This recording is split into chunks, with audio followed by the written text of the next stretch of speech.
कहानी शुरू होती है और हम एक लड़के को हॉस्पिटल में देखते हैं। इसका नाम टकोडो होता है और ये एक बहुत ही गंभीर बीमारी से जूझ रहा है और उसका परिवार सिर्फ उसकी लाइफ इंश्योरेंस के पैसों का इंतजार कर रहा था। इसलिए उसे कभी कोई मिलने नहीं आता था। उसका एकमात्र सहारा एक गेम था जिसे वो हमेशा खेलता रहता था। फिर एक दिन वो गेम खेलते खेलते ही बेहोश हो जाता है और जब वो अपनी आंखें खोलता है तो खुद को जंगल के बीच एक पत्थर के सिंहासन पर बैठा देखता है। तभी वहाँ एक औरत आती है और उसे किंग कहकर पुकारती है। उसका नाम आटू था जो गेम में उसकी फेवरेट कैरेक्टर थी, इसलिए टकूडो उसे रियल में देखकर बहुत खुश हो जाता है। लेकिन वो साथ में बहुत कंफ्यूज भी था। फिर आटू उसे बताती है कि वो एक गेम का हिस्सा है और टकूडो इस गेम का टॉप प्लेयर है। आगे टकूडो पूछता है कि क्या उसी ने उसे यहाँ समन किया है, लेकिन नाटू कहता है कि उसे भी कुछ पता नहीं है। वो भी अचानक से इस जंगल में आ गई थी। शायद ये भी हमारे गेम के जैसे ही एक दुनिया है। फिर आटू पूछती है क्या वो पुराने दिनों की तरह उसके साथ मिलकर एक किंगडम बनाना चाहेगा, तो टकूडो इसके लिए हाँ कर देता है। उसके बाद दोनों मिलकर गेम शुरू करते हैं। पहला काम था ये पता लगाना कि वो आखिर है कहाँ, तो टकूडो मैजिक का इस्तेमाल करके एक स्काउट को समन करता है। लेकिन जैसे ही वो उस स्काउट को देखता है तो वो उसे बहुत ही अगली लग रहा था। फिर वो अपनी स्ट्रेटेजी बनाते हैं कि हमें बेकार के परेशानियों से दूर रहना होगा जब तक कि हम खुद को बचाने के लायक ना हो जाएं। फिर टकूडो स्काउट को आसपास के इलाके से जरूरी खबर पता लगाने के लिए भेज देता है। यहाँ सब कुछ उनके गेम के जैसे ही काम कर रहा था। वो स्काउट के जरिए सारी चीजें देख पा रहा होता है। टकूडो के पास सिर्फ 200 माना पॉइंट्स थे और स्काउट को समन करने में 100 खर्च हो चुके थे, यानी अब सिर्फ 100 पॉइंट्स बचे हैं। उसने बस प्लान बनाया कि सबसे पहले एक सेटलमेंट बनाया जाए जो उनका बेस होगा। इसमें 20 माना और खर्च हो जाएगा, लेकिन अब उसके पास वॉरियर समन करने के लिए इनफ माना नहीं बचा था। इसलिए वो थोड़ा परेशान हो जाता है कि अगर कोई अटैक कर देगा तो उनका क्या होगा। तभी आटू कहती है कि तुम्हें चिंता करने की जरूरत नहीं है, मैं तुम्हारे लिए लड़ूंगी। लेकिन टकूडो को उस पर भरोसा नहीं था। हीरो यूनिट होने के नाते आटू वक्त के साथ स्ट्रांग बनती जाएगी, लेकिन अभी उसकी पावर एक नॉर्मल इंसान जैसी थी। उधर स्काउट जंगल में घूम रहा था और टकूडो को हैरानी हो रही थी कि इतने बड़े जंगल में अभी तक कोई जानवर या मॉन्स्टर नजर नहीं आया। उसे भी चिंता हो रही थी कि अगर जानवर नहीं मिले तो उन्हें खाने के लिए माना खर्च करना पड़ेगा। तब स्काउट को कुछ इंटरेस्टिंग मिलता है जो टकूडो भी देख पा रहा था। जंगल के बीच एक डार्क एल्फ सेटलमेंट बना हुआ था और वहाँ काफी सारे एल्फ्स थे। आटो को राहत मिली कि ये सिर्फ डार्क एल्फ्स हैं क्योंकि उनसे उन्हें कोई खतरा नहीं था। लेकिन टकूडो सोचता है कि ये बाद में उनके लिए खतरा हो सकता है, इसलिए आटो सजेस्ट करती है कि उन्हें दूसरी लोकेशन पर जाना चाहिए। तो टकूडो भी मान जाता है क्योंकि अब तक उन्होंने यहाँ कुछ बिल्ड नहीं किया था। लेकिन जाने से पहले वो उन डार्क एल्फ्स को सामने से देखना चाहता था। तभी उन्हें कुछ एहसास होता है तो दोनों पीछे मुड़ते हैं और उन्हें एक डार्क एल्फ्स का ग्रुप दिखता है। सारे एल्फ्स उन्हें देखकर बहुत हैरान हो जाते हैं। फिर हमें पता चलता है कि उन्हें अपनी पूरी जगह से निकाल दिया गया था, इसलिए वो मजबूरी में इस श्रापित जंगल में आ गए हैं। और लंबे सफर के कारण छोटे बच्चे बहुत ही कमजोर और भूखे थे, इसलिए उनका एक ग्रुप खाना ढूंढने निकला था। उनकी टीम की एक एल्फ लड़की एमिल बहुत डरी हुई थी क्योंकि उसने अफवाहें सुनी थी कि जंगल में बुरी साया रहती हैं। लेकिन टीम लीडर उसे समझाता है कि ये बस एक अंधविश्वास है, लेकिन वो खुद भी अंदर ही अंदर बहुत डर रहा था। फिर जैसे ही जियो की नजर टकूडो पर पड़ी वो भी डर गया। उसे लगा जैसे उसके सामने वही बुरी साया है। लेकिन फिर वो धीरे धीरे टकूडो के पास जाता है और घुटनों पर बैठकर बताता है कि वो डार्क एल्फ क्लैन के हेड है। फिर टकूडो से माफी मांगता है कि वो लोग उसकी अनुमति के बिना इस जंगल में आ गए हैं। आटो को समझ में नहीं आता कि एल्फ इतनी इज्जत क्यों दिखा रहे हैं। फिर भी वो पूछती है कि वो लोग यहाँ क्या कर रहे हैं, तो जियो बताता है कि उनका क्लैन पहले सेंट्रल प्लेन्स में शांति से रहती थी, लेकिन एक दिन उन पर हमला हो गया और उन्हें वहां से निकाल दिया गया, जबकि वो किसी से झगड़ा भी नहीं करते थे।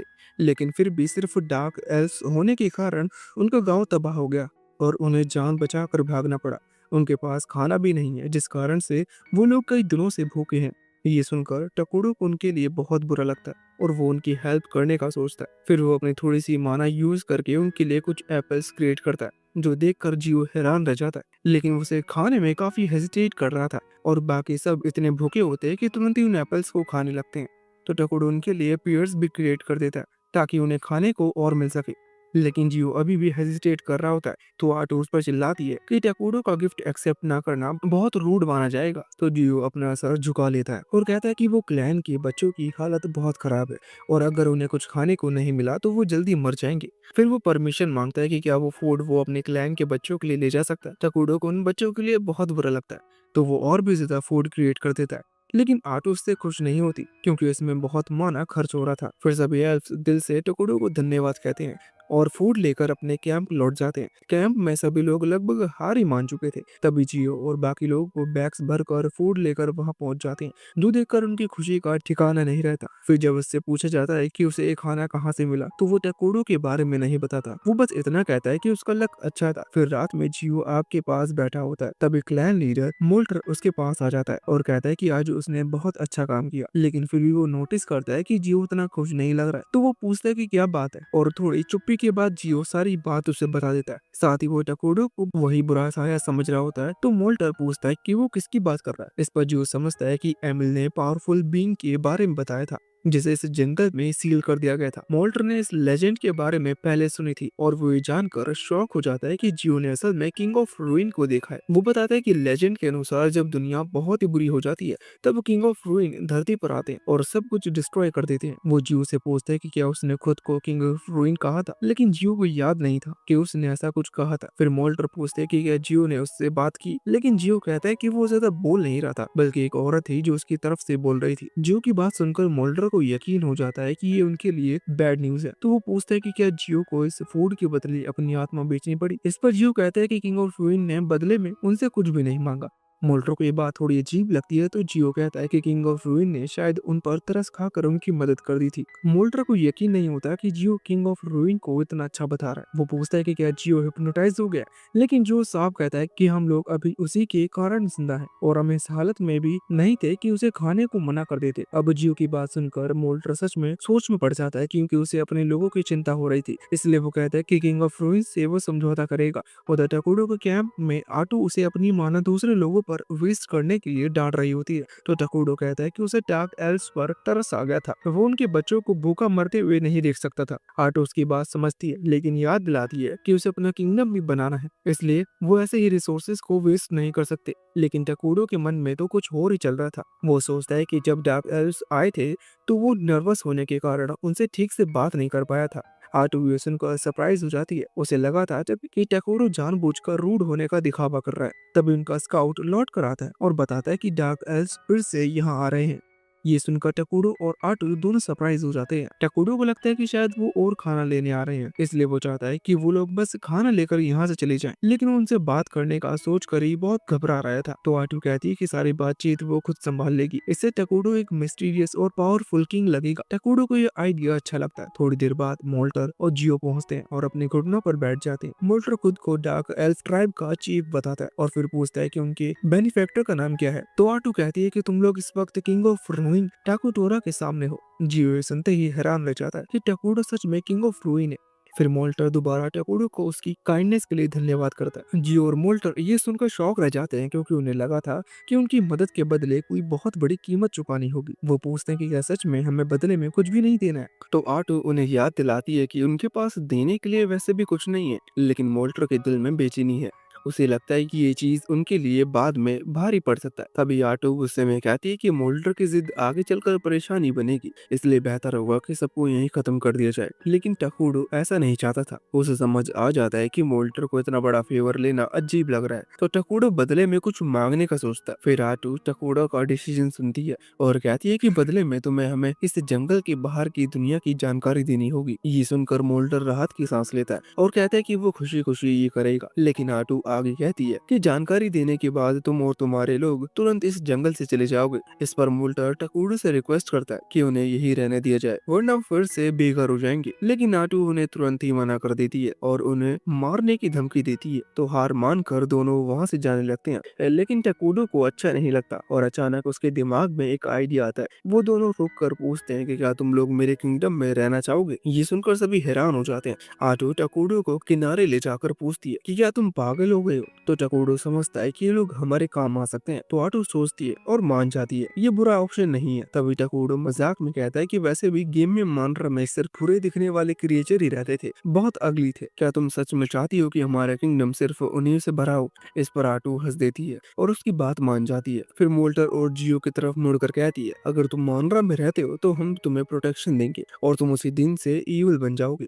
फिर कुछ समय बाद टकूडो और आटू एल्फ कैंप की ओर बढ़ते हैं क्योंकि एल्फ ने उनकी बात मान ली थी। फिर कैंप पहुंचते ही मोल्टर अनाउंस करता है कि हमारे नए राजा आ चुके हैं। तो पूरा कैंप टकूडो को देखकर झुक जाता है और टकूडो जाकर अपने थ्रोन पर बैठ जाता है। कुछ एल्फ पहली बार टकूडो को देखकर डर जाते हैं जबकि कुछ बहुत खुश होते थे, लेकिन जो उसके ज्यादा पास होते हैं वो टकूडो की डार्क एनर्जी के कारण बेहोश हो जाते हैं। तो जियो सबको वार्न करती है कि सीधा राजा को मत देखो वरना उन्हें लगेगा तुम रूड हो रहे हो। उसके बाद टकूडो अनाउंस करता है कि आज से यहाँ मौजूद सभी लोग मानरा के सिटीजन्स हैं। तभी जियो सारी नाइंसाफियां और दर्द याद करता है जो उन्होंने झेले थे। बाकी लोग भी याद करते हैं कि कैसे उनके गांव को तबाह कर दिया गया था, इसलिए अब उन्हें राहत मिली है कि वो सुरक्षित है। फिर कुछ दिन बाद टकूडो की हालत बिल्कुल ठीक नहीं होती। वो मोल्टर से मिला हुआ मैप देख रहा था और फ्रस्ट्रेटेड होकर कहता है कि ये अब तक का सबसे बेकार लोकेशन है। तो ऑटो पूछती है कि क्या परेशानी है। इस पर टकूडो बताता है कि इस जंगल के दोनों तरफ बहुत ही पावरफुल किंगडम है और अगर इन्हें मानरा के बारे में पता चला तो हमारा काम तमाम है। और तो और इस जंगल में हम कुछ उगा भी नहीं सकते हैं। उसकी परेशानी सुनकर आटो कुछ भी कहती नहीं, लेकिन टकूडो फिर थोड़ा रिलैक्स हो जाता है क्योंकि उनके पास अब डार्क एल्फ थे और उनकी मदद से वो कुछ तो कर ही लेंगे। तभी वहाँ मोल्टर और जियो एमिल के साथ पहुँचते हैं। जियो ने एमिल से इंट्रोड्यूस करता है। वो बताता है कि ये बहुत स्मार्ट है और देश विदेश के मामलों में एक्सपर्ट है। ये जानकर टकूडो खुश होता है, लेकिन वो महसूस करता है कि तीनों उसके सामने काफी नर्वस है, इसलिए वो आटू से कहलवाता है कि इतना फॉर्मल होने की जरूरत नहीं है। फिर आटू ने बताती है कि टकूडो ने कुछ डिसीजन लिए हैं और मोल्टर को किंगडम के मैटर्स हैंडल करने की जिम्मेदारी दे दी है। वहीं जियो को मानरा आर्मी का कैप्टन बनाया जाता है। तो जियो गर्व से कहता है कि मैं अपने रास्ते में अपने आने वाले सभी दुश्मनों को मार दूंगा। तो टकूडो उसे इतना सीरियस देखकर थोड़ा परेशान हो जाता है। तो वो आटू से सबको बताने के लिए कहो कि उसे शांति पसंद है, इसलिए जब तक बहुत ही जरूरी ना हो उन्हें झगड़े शुरू करने से बचना चाहिए। जो सुनकर जियो को यकीन नहीं होता कि किंग ऑफ रूइन असल में एक शांति प्रिय इंसान है। फिर मोल्टर अपने आप को बेहतर दिखाने की कोशिश करता है और कहता है कि उसके पास जियो से कहीं ज्यादा ज्ञान है, लेकिन जियो तुरंत कहता है कि मोल्टर जैसा बूढ़ा आदमी हमारा कुछ खास मदद नहीं कर पाएगा। लेकिन आटो को उनकी बहस में कोई दिलचस्पी नहीं होती। तो टकूडो से पूछती कि क्या उन्हें कंस्ट्रक्शन शुरू करने का ऑर्डर दे। तो टकूडो उन्हें उसके लिए मटेरियल इकट्ठा करने के लिए कह देता है, लेकिन वो ये भी चाहता था कि मटेरियल इकट्ठा करने में जंगल नष्ट न हो। और आटो को उसकी सोच बहुत अच्छी लगती है। तो वो मोल्टर से पूछती है कि क्या ये मुमकिन है। मोल्टर कहता है कि अगर वो घरों को विशाल पेड़ों के खोखले में बनाए तो ये हो सकता है। टकूडो ये सुनकर अच्छा लगता है और उन्हें साथ में रिफॉरेस्टिंग के लिए भी कहता है, लेकिन वो थोड़े कंफ्यूज हो जाते हैं क्योंकि उन्हें रिफॉरेस्टिंग का मतलब नहीं पता था। जो जानकर टकूडो बहुत हैरान होता है। फिर आटो उनसे पूछती है कि क्या कम से कम उन्हें मिलिट्री मैजिक या 6 ग्रेट एलिमेंट का पता है, लेकिन मोल्टर कहता है कि उसने तो सिर्फ 4 गेट एलिमेंट्स के बारे में सुना है। जहाँ तक मिलिट्री मैजिक की बात है, एमिल बताते हैं कि किसी को भी इसके बारे में कुछ भी नहीं पता। यहाँ टकूडो और आटो को एहसास होता है कि इस दुनिया के लोग वाकई बहुत पीछे चल रहे हैं। फिलहाल के लिए आटो सबको रिफॉरेस्टिंग के बारे में समझाती है कि इसमें कटे पेड़ों की जगह पर नए पेड़ लगाते हैं और मैजिकल एलिमेंट का यूज करके पेड़ों को जल्दी बड़ा किया जाता है। फिर वो झूठ बोलती है कि इस टेक्निक को टकूडो ने खुद बनाया है। ये सुनकर एमिल बहुत एक्साइटेड हो जाती है और पूछती है कि क्या उसी ने सेब और अंगूर बनाए थे। उसने कुछ अंगूर के बीज भी लगाए हैं और अब उनके बढ़ने का वेट कर रही है। इस पर टकूडो और आटू दोनों चुप हो जाते हैं क्योंकि इस दुनिया में अंगूर और सेब जैसे फल होते ही नहीं। फिर भी टकूडो ने अपनी प्रोडक्शन स्किल से इन्हें बना लिया था। फिर टकूडो सोचता है कि वो अपनी पावर से क्या क्या बना सकता है और चेक करने के लिए एक सिक्का समन करता है, जिससे उसे समझ आ जाता है कि वो अपनी माना से कुछ भी बना सकता है। इसलिए उसे लगने लगता है कि दुनिया पर राज करना शायद उतना भी मुश्किल नहीं है। इसी बीच होली एम्पायर को जंगल में डार्क एनर्जी का एहसास होता है, इसलिए होली सेंट कुछ लोगों को चेक करने के लिए भेजती है। तभी उनका सामना गोब्लिन से होता है। तो होली सेंट अपने ही एक ही इशारे से सबको जलाकर मार देती है और उसकी पावर देखकर सारे नाइट्स दंग रह जाते हैं। फिर सेलिना कार्डिनल से पूछती है कि क्या उसे उस ओमेन के बारे में कोई खबर मिली है जिसे उसने इस इलाके में महसूस किया था, लेकिन कार्डिनल कहता है कि वो बिना चर्च के परमिशन के किसी को वहां भेज नहीं सकता। तो सेलिना खुद जाकर वहां चेक करने का डिसाइड करती है, लेकिन कार्डिनल उसे रोकता है कि एक सेंट होने के नाते उसे सोच समझ कर काम करना चाहिए। लेकिन सेलिना भी काफी जिद्दी थी, तो कार्डिनल को उसके लिए मानना ही पड़ता है। उधर मांडा में डार्क एल्व्स लगातार काम कर रहे थे और आखिरकार थ्रोन रूम तैयार हो जाता है, जो देखकर टकूडो बहुत खुश था क्योंकि अब उसे खुले में सोना नहीं पड़ेगा।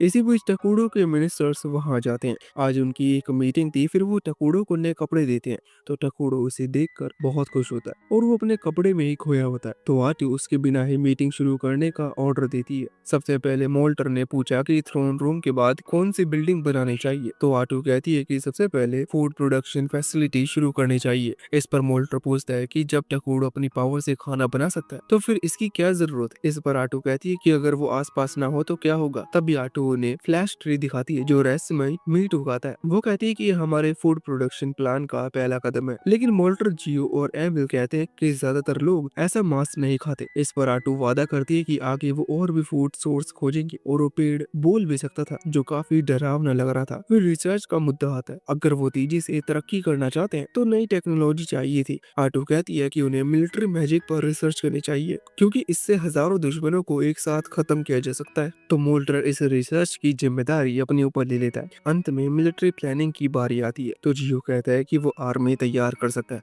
लेकिन टकोडो कहता है कि अभी सेना पर ज्यादा फोकस नहीं करना है क्योंकि अभी उसके पास आर्मी संभालने की कैपेसिटी नहीं है। इस पर जियो विरोध करता है क्योंकि अगर उन पर हमला हुआ तो उन्हें कौन बचाएगा। ऊपर के डार्क एल्फ ट्राइब के लीडर्स होने की वजह से उन पर बाउंटीज लगी हुई है। लेकिन टकोडो आर्मी बनाने में इतना खर्च नहीं करना चाहता था। तो वो कहता है कि मैं एक हीरो बनाऊंगा। इस पर मोल्टर और जियो कंफ्यूज हो जाते हैं। तो आटू हीरोज किंग के अंडर काम करते हैं और बहुत पावरफुल होते हैं। हीरोज को समन करने के लिए कुछ कंडीशन पूरी करनी पड़ती है, लेकिन उनकी प्रोग्रेस से जल्दी उसे समन कर पाएंगे। इस तरह से फिलहाल के लिए सारे मसले हल हो जाते हैं। उधर एम्पायर में जूनियर पलादिन लियोनियस प्रे कर रहे होता है। तभी हाई पलादिन वेलियस उससे बात करने आता है और कहता है कि अब उनके निकलने का टाइम हो चुका है। तो लियोनियस उठ जाता है। तभी वेलियस नोटिस करता है कि लियोनियस ने अपनी वेडिंग रिंग पहनी हुई है। तो वो उसे फैमिली के बारे में पूछता है। इस पर लियोनियस बताता है कि उसकी वाइफ का नाम मार्शा है और उसकी बेटी का नाम मीना है। आगे वो अपनी फैमिली के बारे में बताने से मना कर देता है। फिर वेलियस ये कंप्लेन करता है कि उसे इतना बेकार मिशन क्यों मिला है,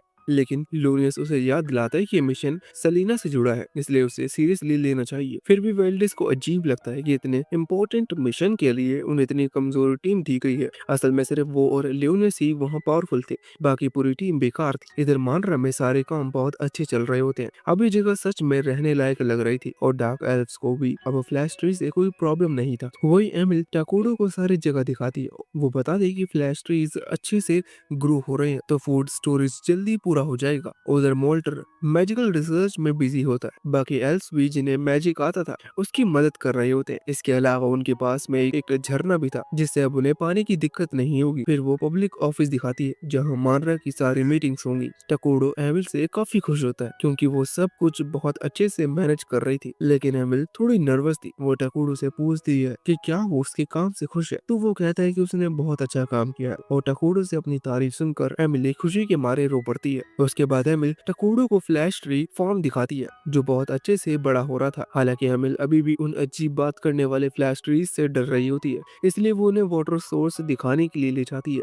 वो सभी जंगल के अंदर जाते हैं, लेकिन वहाँ पहुंचने पर एमिल डर जाती है क्योंकि पानी पूरी तरह से काला हो चुका था। तभी मोल्टर और जियो भी वहाँ पहुंच जाते हैं और पानी को देखकर अब उन्हें नहीं लगता है कि इसका इस्तेमाल किया जा सकता है। तभी आटू कहती है कि ये पानी अभी भी बिल्कुल सेफ है और उन्हें खुद ही पानी पीकर दिखाती है। बाकी सब शॉक्ड हो जाते हैं कि आटू ने इतना बड़ा रिस्क लिया, लेकिन वो कहती है कि दरअसल ऐसा इस कर्स्ड प्लेस के कारण होता है और भले ही पानी, हवा और जमीन डार्क और डेडली लग रही हो, लेकिन मानरा के लोगों पर इसका कोई नेगेटिव इफेक्ट नहीं पड़ेगा। लेकिन शापित होने के कारण ये जगह आसानी से किसी की भी नजर में आ सकती थी, इसलिए जियो और मोल्टर सोचते हैं कि अब आर्मी बनाने का टाइम आ गया है। लेकिन आटू कहती है कि टेंशन लेने की जरूरत नहीं है क्योंकि एक हीरो अकेले ही छोटे मोटे मामले निपटा सकता है। लेकिन मोल्टर और जियो को अभी भी हीरो की पावर समझ में नहीं आती, तो आटू उन्हें खुद दिखाने का सोचती है और वहाँ से टेंटिकल्स निकलने लगे और वो वहाँ के पेड़ों को एक झटके में काट देती है, जो देखकर वो सभी हैरान रह जाते हैं। फिर आटू बताते हैं कि वो खुद भी एक हीरो है और जब तक कोई बड़ी परेशानी सामने नहीं आती तब तक सब ठीक रहेगा। लेकिन यहाँ टकोडो आटू से थोड़ा नाराज होता है क्योंकि उसने अपनी पावर दिखाने के लिए वहाँ के पेड़ों को बर्बाद कर दिया था। फिर मोल्टर और जियो सोचते हैं कि टकोडो के लिए एक पैलेस बनाया जाए जो उसकी मैजेस्टी को सूट करे, लेकिन टकोडो सोचता है कि ये सिर्फ रिसोर्सेज की बर्बादी होगी। लेकिन मोल्टर, जियो और एमिल कैसल बनाने के लिए जिद करने लगते हैं, तो आटो कहती है कि टकोडो को शायद उनकी विश पूरी कर देनी चाहिए। इस पर टकोडो कहता है कि वो हमेशा से एक फ्लोटिंग कैसल बनाने का सपना देखता था और उन्हें उसके लिए परमिशन दे देता है। वहीं पलाडिन धीरे धीरे उनकी ओर बढ़ रहे होते हैं। वेल्डिस लियोनिस से कहता है कि इतने सारे लोगों को हायर करके उसने अच्छा काम किया है। तो लियोनिस कहता है कि ये आसान नहीं था, क्योंकि ज्यादातर लोग नॉर्थ में गए हुए हैं जहाँ बारबेरियंस का एक ग्रुप गया है और उन्होंने आसपास रेड करना शुरू कर दिया है। ये सुनकर कुछ लोग बात करने लगते हैं कि हमने सुना है कि वहाँ पर एक विच रहती है। फिर वो लोग रात बिताने के लिए एक टाउन में रुक जाते हैं, जहाँ लियोनिस बार्गो से उस बीच के बारे में पूछता है। तो बार्गो बताता है कि ये सब एक अफवाह है कि उस पूरे नॉर्थ में उसी के कारण तबाही मची हुई है। जो बात लियोनिस और वेल्डिस को पूरी तरह से बकवास लगता है। उसके बाद बार्गो उनसे पूछता है कि किंगडम ने इतनी जल्दी दो होली नाइट्स को यहाँ भेज दिया, आखिर उनका सामना किस चीज से होने वाला है। इस बारे में वेल्डिस को भी खास डिटेल नहीं थी, लेकिन वो बार्गो को भरोसा दिलाता है कि सब कुछ अच्छा ही होगा और शायद उनका सामना डार्क एल्फ से हो सकता है। यहाँ लोनियस को ये चिंता होती है कि अगर डार्क एल्फ को ऐसे छोड़ दिया गया तो शायद एक दिन ताकतवर हो जाएंगे और उनके किंगडम पर अटैक कर देंगे, इसलिए वो उन सबको मार देना चाहता था। वेल्डस कहता है कि मिशन बस इन्वेस्टिगेशन के लिए है, तो हम किसी को भी मारेंगे नहीं। ये सुनकर लोनियस समझ नहीं पाता कि वेल्डस क्यों इतना बड़ा मौका छोड़ रहा है। तो वार्को सिंपली कहता है कि हम बस एक फैमिली है, इसलिए हम अपनी जान खतरे में नहीं डालना चाहते हैं। इसी बीच मानरा में टकोडो सभी को एक पास बुला लेता है और एक फ्रूट में माना डालना शुरू कर देता है और उन सब के सामने ही वो फ्रूट ट्रांसफॉर्म होकर एक स्काउट में बदल जाती है, जो देखकर सब हैरान रह जाते हैं कि कैसे टकोडो ने अभी अभी एक नया क्रिएचर बना दिया। उसके बाद टकोडो अपने थ्रोन रूम में लौटता है और राहत की सांस लेता है कि टकोडो ने उससे स्काउट मिशन के बारे में ज्यादा सवाल नहीं पूछे, क्योंकि सच तो ये था कि उसे खुद नहीं पता कि ये कैसे काम करता है। फिर आटू कहती है कि अब उन्हें एक हीरो क्रिएट कर लेना चाहिए, इससे वो बहुत ज्यादा पावरफुल हो जाएंगे। फिर वो टकोडो से पूछती है कि वो सबसे पहले किस हीरो को समन करने वाला है। तो टकोडो कहता है कि वो आइजला को समन करेगा, जो कीट पतंगों की क्वीन है और आसपास मौजूद सभी इंसेक्ट टाइप सोल्जर्स की पावर को कई गुना बढ़ा देगी। इसके अलावा आइजला लार्वे सोल्जर्स भी पैदा कर सकती है। आटो को टकोडो का आइडिया अच्छा लगता है। साथ ही टकोडो बताता है कि दूसरे हीरोज काफी परेशानी खड़ी कर सकते हैं, लेकिन वो अपने किंगडम में शांति बनाए रखना चाहता है, इसलिए आइजला उनके लिए बेस्ट है।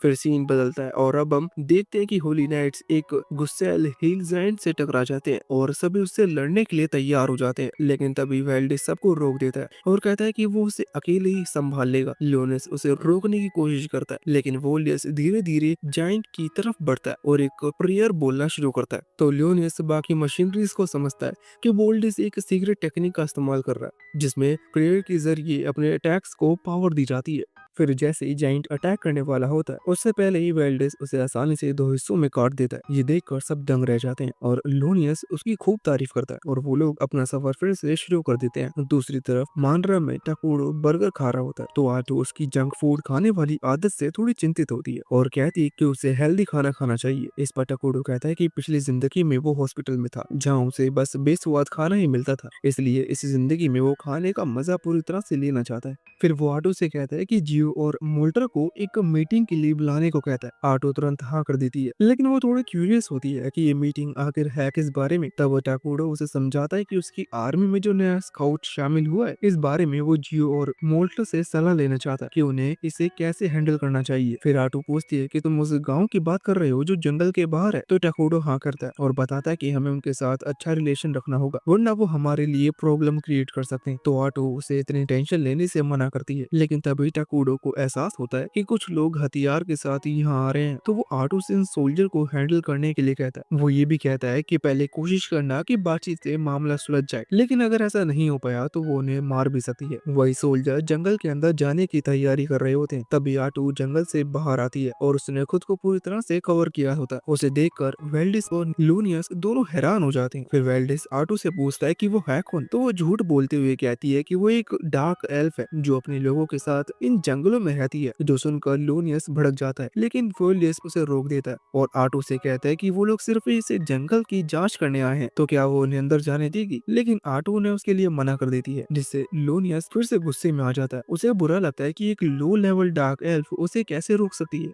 फिर वेल्डियस उसे चुप कराता है और आटो को किसी तरह मनाने की कोशिश करता है। वो बताता है कि हमें सेंट से वार्निंग मिली है कि इस जंगल में कुछ बड़ा होने वाला है, और ये सुनते ही लोनियस पूरी तरह घबरा जाता है, क्योंकि अभी अभी उसने उनकी सीक्रेट लीक कर दी थी जो उनके नियमों के खिलाफ था। वो गुस्से में चिल्लाता है, लेकिन वेल्डियस उसे फिर से चुप रहने को कहता है। लेकिन इतनी मेहनत के बाद भी आटो उन्हें जंगल में जाने से मना कर देती है और वेल्डियस अकेली औरत को इतने कॉन्फिडेंस से बात करते हुए देखकर समझ जाता है कि यहाँ उन्हें खतरा है, इसलिए वो अपने सैनिकों को वापस लौटने का ऑर्डर देता है, लेकिन लोनियस अपनी बेवकूफी दिखाता है और वेल्डिस पर मिशन छोड़कर भागने का आरोप लगाता है। इसके बाद वो मशीनरीज को ऑर्डर देता है कि वो जंगल के अंदर जाएंगे और अपनी जांच पूरी करेंगे। मजबूरी में बाकी सभी को भी उसका ऑर्डर मानना पड़ता है। फिर लोनियस आदेश देता है कि आटू को तुरंत पकड़ लिया जाए, लेकिन वेल्डिस उन्हें लगातार चेतावनी देता रहता है कि ऐसा मत करो। फिर भी वो लोग आगे बढ़ने लगते हैं। आटू भी देखती है कि सिर्फ बातों से अभी ये मामला नहीं सुलझने वाला। अगले ही पल लोनियस खुद को जमीन पर खून से लथपथ पाता है और काफी सारे लोग मारे जा चुके थे और ये सब सिर्फ लोनियस की बेवकूफी का नतीजा था। फिर वेल्डिस जोर से चिल्लाता है कि कोई तुरंत जाकर ये खबर किंगडम तक पहुंचाओ, लेकिन उनके सारे मैसेंजर पहले ही आटू के अटैक से मारे जा चुके थे और अब उनके पास लड़ाई करने के अलावा कोई ऑप्शन नहीं बचता। तो सभी मशीनरीज एक साथ अपनी एरोस छोड़ते हैं, लेकिन आटू उन्हें आसानी से ब्लॉक कर देती है और साफ साफ कहती है कि ये सब लोनियस की गलती है, उसे शांति से यहाँ से चला जाना चाहिए था। और लोनियस को आखिरकार एहसास होता है कि उसने बहुत बड़ी गलती कर दी और वो आटू को विच समझ रहा होता है। वेल्डिस को भी कुछ ऐसा ही शक था, जो कि अब यकीन में बदल गया था, इसलिए वो लड़ाई को टालना चाहता था, क्योंकि मशीनरीज जैसे नॉर्मल सैनिक तो उनके सामने खड़े होने के लायक भी नहीं थे। फिर वेल्डिस उन्हें तुरंत पीछे हटने का आदेश देता है और कहता है कि वो और लोनियस ही इसका सामना करेंगे। फिर वो पूरी ताकत से आटू पर अटैक करते हैं, तो आटू उन्हें कमजोर कहकर मजाक उड़ाती है, लेकिन वेल्डिस और लोनियस दोनों मिलकर उसके 2 टेंटिकल्स काट देते हैं, जो देखकर वो हैरान रह जाती है। वेल्डिस कहता है कि अगर वो आटू के सारे टेंटिकल्स काट देंगे तो वो हार जाएगी और आटू उनके अटैक से बचने के लिए तुरंत 2 मशीनरीज को हॉस्टेज बना लेती है। लेकिन वेल्डिस कहता है कि हमें अपनी किंगडम को बचाने के लिए कुछ लोगों का बलिदान तो देना ही होगा, तो लोनियस भी उसकी बात से अग्री करता है। फिर दोनों पूरी ताकत से अटैक करते हैं और एक ही अटैक में हॉस्टेज के साथ साथ आटू की आखिरी 2 टेंटिकल्स भी काट डालते हैं। आटू को उम्मीद नहीं था कि वो अपने ही साथियों को इतनी आसानी से कुर्बान कर देगा और एक पल के लिए तो ऐसा लगता है कि अब आटू वाकई मुश्किल में है, लेकिन ये सब तो उसके गेम का हिस्सा था। अगले ही पल जमीन फट जाती है और उसमें से कई नए टेंटिकल्स निकल के आते हैं, जो वेल्डिस के अंदर घुसकर उसे मार देते हैं, जो देखकर लोनियस दंग रह जाता है। तो आटू मुस्कुराते हुए कहती है कि मैं अनगिनत टेंटिकल्स समन कर सकती हूँ और वो तो बस अब तक उनके साथ हिल रही थी। ये सब देखकर सभी लोग डर जाते हैं, उन्हें पता था कि आटू उन्हें जिंदा नहीं छोड़ेगी। तो लूनियस तुरंत ही सबको अलग अलग दिशा में भागने के लिए कहता है, तो सब वैसा ही करते हैं। आटू उन्हें भागता हुआ देखती है, लेकिन उनका पीछा नहीं करती। फिर लूनियस अपनी होली स्वॉर्ड उठाता है और पूरी ताकत से आटू पर वार करता है और आटू भी उसी के जैसे पावर का यूज करके उसे रोकती है, जो देखकर लूनियस की आंखें फटी की फटी रह जाती हैं। वो चौंकते हुए कहता है कि तुम जैसी बुरी ताकत होली सोर्ड टेक्निक का इस्तेमाल कैसे कर सकती हो। तो आटू बताती है कि जब मैंने वेल्डिस को मारा तो मैंने उसके सारे टेक्निक कुछ सीख लिया और अब वो वेल्डिस जितनी ही स्किल्ड थी। वो उसी की तकनीकों का इस्तेमाल करके लूनियस पर हमला करती है और कहती है कि बेचारा वेल्डिस तुम्हारी वजह से मारा गया। फिर वो उसे टॉन्ट मारते हुए कहती है कि क्या तुमने ये भी नहीं सोचा कि तुम्हारे मरने के बाद तुम्हारी पत्नी और बेटी का क्या होगा। और उसकी बात सुनकर लोनेस तुरंत समझ जाता है कि आटू ने वेल्डिस की सारी यादें भी चुरा ली। फिर आटू कहती है कि जानना चाहते हो वेल्डिस के दिमाग में आखिर चल क्या रहा था। वो अपनी आखिरी सांस तक अपने साथियों को बचाने के बारे में ही सोच रहा था। वो एक अच्छा लीडर था, लेकिन फिर लोनियस कहता है कि भागे हुए मशीनरीज जाकर राज्य को रिपोर्ट कर देंगे। तो ये मिशन पूरी तरह फेल नहीं हुआ, लेकिन आटू उसे बताती है कि मेरे बाकी साथी अब तक तुम्हें खत्म भी कर चुके होंगे। ये सुनते ही लोनियस का दिल टूट जाता है। उसे एहसास होता है कि अब वो अकेला रह गया है। तो आखिरी बार अपनी तलवार घुमाकर आटू पर अटैक करता है, लेकिन आटू उसे बुरी तरह से जकड़ लेती है। लेकिन मरने से पहले वो कहती है कि अगर तुमने वेल्डिस की बात मानी होती तो तुम खुशी खुशी अपनी फैमिली के पास होते, लेकिन तुमने अलग रास्ता चुना। तो मैं तुम्हारी फैमिली के साथ साथ तुम्हारे सभी जानने वाले को भी भयंकर तरीके से मार दूंगी और उन्हें बताऊंगी कि ये सब तुम्हारी वजह से हुआ है। तो लोनियस गिड़गिड़ाने लगता है कि उन्हें कुछ मत करना और तभी आटू उसकी जान ले लेती है। लोनियस की मौत के बाद जियो आटू के पास आता है और उसे बताता है कि उसने और उसकी टीम ने भागे हुए सारे मशीनरीज को मार दिया है। तो आटू उसकी तारीफ करती है और सभी लाशों को निपटाने का काम दे देती है। फिर जाने से पहले जियो से पूछता है कि क्या तुम सच में उसकी फैमिली और उसे जुड़े लोगों को खत्म कर दोगी। इस पर आटू कहती है कि मैं बस उसे डराना चाहती थी। उसके बाद वो तुरंत टाकुडो के पास जाती है और बताती है कि वो लोग उसे विच समझ रहे थे, लेकिन उनके गेम में तो कोई विच थी ही नहीं, यानी कि ये दुनिया उनके गेम से अलग है। तो टाकुडो कहता है कि ज्यादातर गेम फीचर्स अभी भी वैसे ही काम कर रहे हैं, इसके अलावा उनकी स्किल और इम्प्रूव हुई है। फिर वेल्डिस मेमोरीज से उन्हें क्यूवोलिया सिटी के बारे में काफी जानकारी मिली होती है। अभी क्यूवोलिया का पूरा फोकस उत्तरी इलाके में चल रही गड़बड़ियों पर है, मतलब फिलहाल उनका ध्यान मानरा पर नहीं जाएगा। हालांकि इन्वेस्टिगेशन टीम का गायब होने के कारण वो लोग जरूर कोई कदम उठाएंगे। अब इस समय टाकुडो से विच के कारण परेशान होता है। आटो को भी वेल्डिस की मेमोरीज से उसके बारे में कुछ खास पता नहीं चला होता, लेकिन वो विच बहुत पावरफुल थी और उसका नाम अराकीनो होता है। फिर हमें अराकीनो को दिखाया जाता है जिसने अभी अभी एक और गांव को पूरी तरह डिस्ट्रॉय कर दिया है और वो अगले गांव पर हमला करने की तैयारी कर रही है, लेकिन जाने से पहले वो मरे हुए लोगों को अनडेड सर्वेंट के रूप में वापस जिंदा कर देती है। वहीं टकूडो को शक होता है कि शायद अराकीनो अभी उन्हीं की तरह किसी दूसरी दुनिया से आई है, तो आटो घबरा कर पूछती है कि क्या हमें उसे कांटेक्ट करने की कोशिश करनी चाहिए। इस पर टकूडो तुरंत मना कर देता है कि हम उसके बारे में कुछ नहीं जानते, तो उससे मिलना खतरनाक हो सकता है। ये घटना साफ कर देती है कि मानरा को तुरंत एक मजबूत डिफेंस लाइन की जरूरत है। टकूडो अब जल्दी से जल्दी एक नया हीरो समन करने का प्लान बनाता है और अब उसे आइजला की जगह पर किसी कॉम्बैक्ट ओरिएंटेड हीरो को चुनना पड़ेगा। साथ ही वो सोचता है कि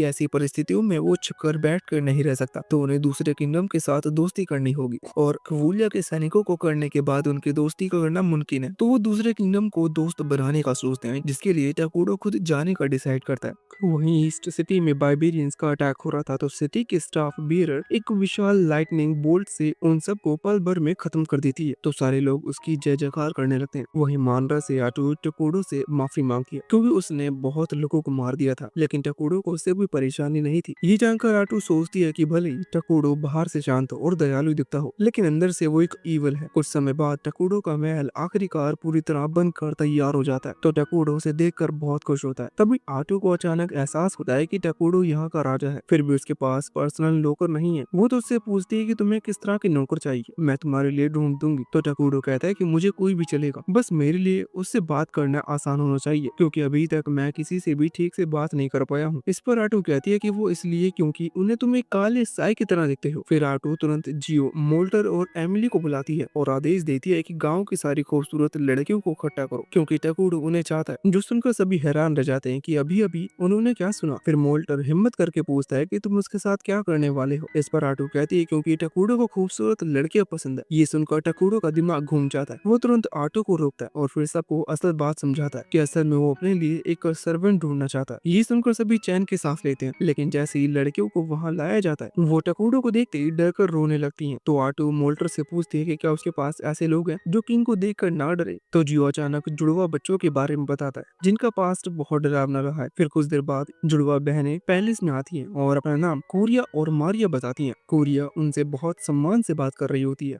जबकि मारिया टकूडो से ऐसी बात करती है जैसे वो उसका पुराना दोस्त हो। फिर आटो कोरिया से पूछती है कि उसके शरीर पे ये सारे निशान कैसे आए, तो वो बताती है कि एक बीमारी की वजह से हुए थे। फिर आटो पूछती है कि मारिया के साथ क्या हुआ था, तो मारिया बिना हिचकिचाए बोलती है कि मैंने अपनी माँ को खा लिया था। ये सुनकर सब सुन रह जाते हैं। ये बात आटो की उम्मीद से कहीं ज्यादा भयानक थी। इस पर मोल्टर भी शर्मिंदा था। फिर वो सच बताता है कि जब वो लोग अपने गांव से भागे थे, उस वक्त भुखमरी इतनी भयानक थी कि उनकी माँ ने उनकी जान बचाने के लिए अपनी जान कुर्बान कर दी। टकूडो ये सुनकर समझ जाता है कि शायद इसी वजह से मारिया की सोच पूरी तरह टूट चुकी है। हालांकि एक बात अच्छी ये भी है कि मारिया को टकूडो से बिल्कुल भी डर नहीं लग रहा था, लेकिन आटू अब भी सोच रही होती है कि क्या ये टकूडो के लिए ठीक रहेगी या नहीं। तभी मारिया टकूडो के पास जाकर कहती है कि उसे सफेद नजर आ रहा है। ये सुनकर टकूडो हैरान रह जाता है क्योंकि सभी को वो काला दिखता है। फिर टकूडो से समझाता है कि क्या वो उसकी अटेंडेंट बनना चाहेगी और उसकी देखभाल करेगी, तो मारिया उसके लिए हाँ कर देती है और आटू हैरान रह जाती है क्योंकि टकूडो मारिया से बहुत ही आराम से बात कर पा रहा था। फिर टकूडो कोरिया से भी उसकी अटेंडेंट बनने के लिए पूछता क्योंकि वो पूरे टाइम बहुत शांत थी, तो वो भी हाँ कर देती है। टकूडो ये सुनकर काफी खुश हो जाता है और वो दोनों बहनों को टकूडो की देखभाल की जिम्मेदारी दे दी जाती है। लेकिन मोल्टर इस बात से थोड़ा परेशान होता है कि सब कुछ चले जाने के बाद टकूडो से कहता है कि उनकी माँ की मौत के बाद से इन दोनों का दिल पत्थर का हो गया और वो लोग उसके लिए बहुत मुसीबत खड़ी करने वाले हैं। फिर मारिया और कोरिया कुछ टाइम बाद ही अपना काम शुरू कर देती हैं और पहले ही दिन मारिया टकूडो के लिए पानी लाती है, लेकिन गलती से वो सारा पानी टकूडो पर गिरा देती है। तो कोरिया तुरंत माफी मांगते हुए टकूडो के ऊपर से पानी पोंछने लगती है। इसी दौरान आटो कमरे में आती है और ये सब देखकर निराश हो जाती है। वो मारिया को डांटना चाहती थी, लेकिन टकूडो उसे रोक देता है। फिर आटो टकूडो को याद दिलाती है कि उसकी एक मीटिंग है और बताती है कि अटेंडेंट होने के नाते मारिया और कोरिया को भी उसके साथ चलना होगा। फिर थोड़ी ही देर में मीटिंग शुरू हो जाती है और सबसे पहले एमिल रिपोर्ट देते हुए बताती है कि पैलेस पूरी तरह से बन चुका है और अब कई लोग खाली हैं, तो उसे तुरंत ही एक क्लिनिक बनाने का ऑर्डर दे दिया जाता है। इसके बाद आटू रिसोर्स कलेक्शन के बारे में पूछती है तो एमिल रिपोर्ट करती है कि फूड और बाकी चीजों का कलेक्शन फिलहाल अच्छी तरह से चल रहा है और इसमें टकोडो ने भी हेल्प की होती है, लेकिन इसमें उसका बहुत माना खर्च हुआ था, इसलिए उन्हें कोई और रास्ता ढूंढना होगा और ऐसी रिसर्च करनी होगी जिससे टकोडो की माना प्रोडक्शन को बढ़ा सके। फिर मैजिक रिसर्च के बारे में पूछा जाता है तो मोल्टर बताता है कि उसने मिलिट्री मैजिक तैयार कर लिया है, लेकिन फिलहाल वो अकेले ही उसे इस्तेमाल कर सकता है, लेकिन उसे भरोसा है कि थोड़ी ट्रेनिंग के बाद बाकी लोग भी इसे सीख जाएंगे। मोल्टर भी हाँ कहता है कि पैलेस से निकलने वाले रोइन माना का इस्तेमाल करके बहुत पावरफुल मैजिक भी कास्ट किया जा सकता है, लेकिन टकोडो उसके लिए मना कर देता है क्योंकि इससे वॉर शुरू हो सकती है। तो अभी के लिए आटू मोल्टर को आदेश देती है कि वो मैजिक स्किल ट्री के 6 एलिमेंट पर रिसर्च करे। आखिर में आटू जियो से आर्मी की रिपोर्ट मांगती है तो जियो बताता है कि फिलहाल उनकी आर्मी के पास सिर्फ 5 स्काउट बैग्स है जो जंगल को चेक कर रहे हैं, लेकिन जंगल के बाहर के इलाकों में स्काउट भेजना बहुत रिस्की है क्योंकि उन्हें आसानी से देखा जा सकता है। तो आटू जियो को आदेश देती है कि अब सभी स्काउट को जंगल की सीमाओं पर निगरानी रखने के लिए भेज दिया जाए। इस पर जियो थोड़ा हिचकिचाता क्योंकि उसे उनकी आर्मी की ताकत को लेकर चिंता हो रही थी, लेकिन आटू उसे भरोसा दिलाती है कि अगर कोई खतरा आया भी तो वो अकेली उसे संभाल लेगी। और इसके अलावा टकोडो ने पहले ही एक नया हीरो समन करने का फैसला कर लिया है और टकोडो सबको बताता है कि उसने आखिरकार आइजला को ही समन करने का फैसला किया है। वो पूछता है कि क्या इसके लिए जरूरी सभी रिसोर्सेज इकट्ठा हो चुके हैं, तो मोल्टर जवाब देता है कि वैसे तो सब अरेंज कर लिया गया है, लेकिन वो पर्याप्त माना जुगाड़ नहीं कर पाए हैं। फिर काफी बहस और समझौते के बाद आखिरकार आज की मीटिंग खत्म होती है और टकोडो अपने थ्रोन रूम में लौटने लगता है तो चलते समय अचानक मारिया उससे टकरा जाती है जिससे सारे मीटिंग डॉक्यूमेंट्स जमीन पर बिखर जाते हैं। तो कूरिया उसकी तरफ से माफी मांगती है और कागज उठाने लगती है, लेकिन जल्दबाजी में वो गलती से एक पेपर फट जाता है तो दोनों घबरा कर ऊपर देखते हैं। उन्हें लगता है कि टकोडो बहुत गुस्सा होगा, लेकिन टकोडो उन पर जरा भी गुस्सा नहीं होता। तो मारिया उसके पास आती है और पूछती है कि क्या आप एक बुरे इंसान हैं? अब अलाइनमेंट के अनुसार तो वो एक बुरा इंसान ही था। फिर आगे मारिया पूछती है कि अगर आप बुरे इंसान हैं तो इतनी गलती के बाद भी आप हमें बार बार क्यों माफ कर देते हैं?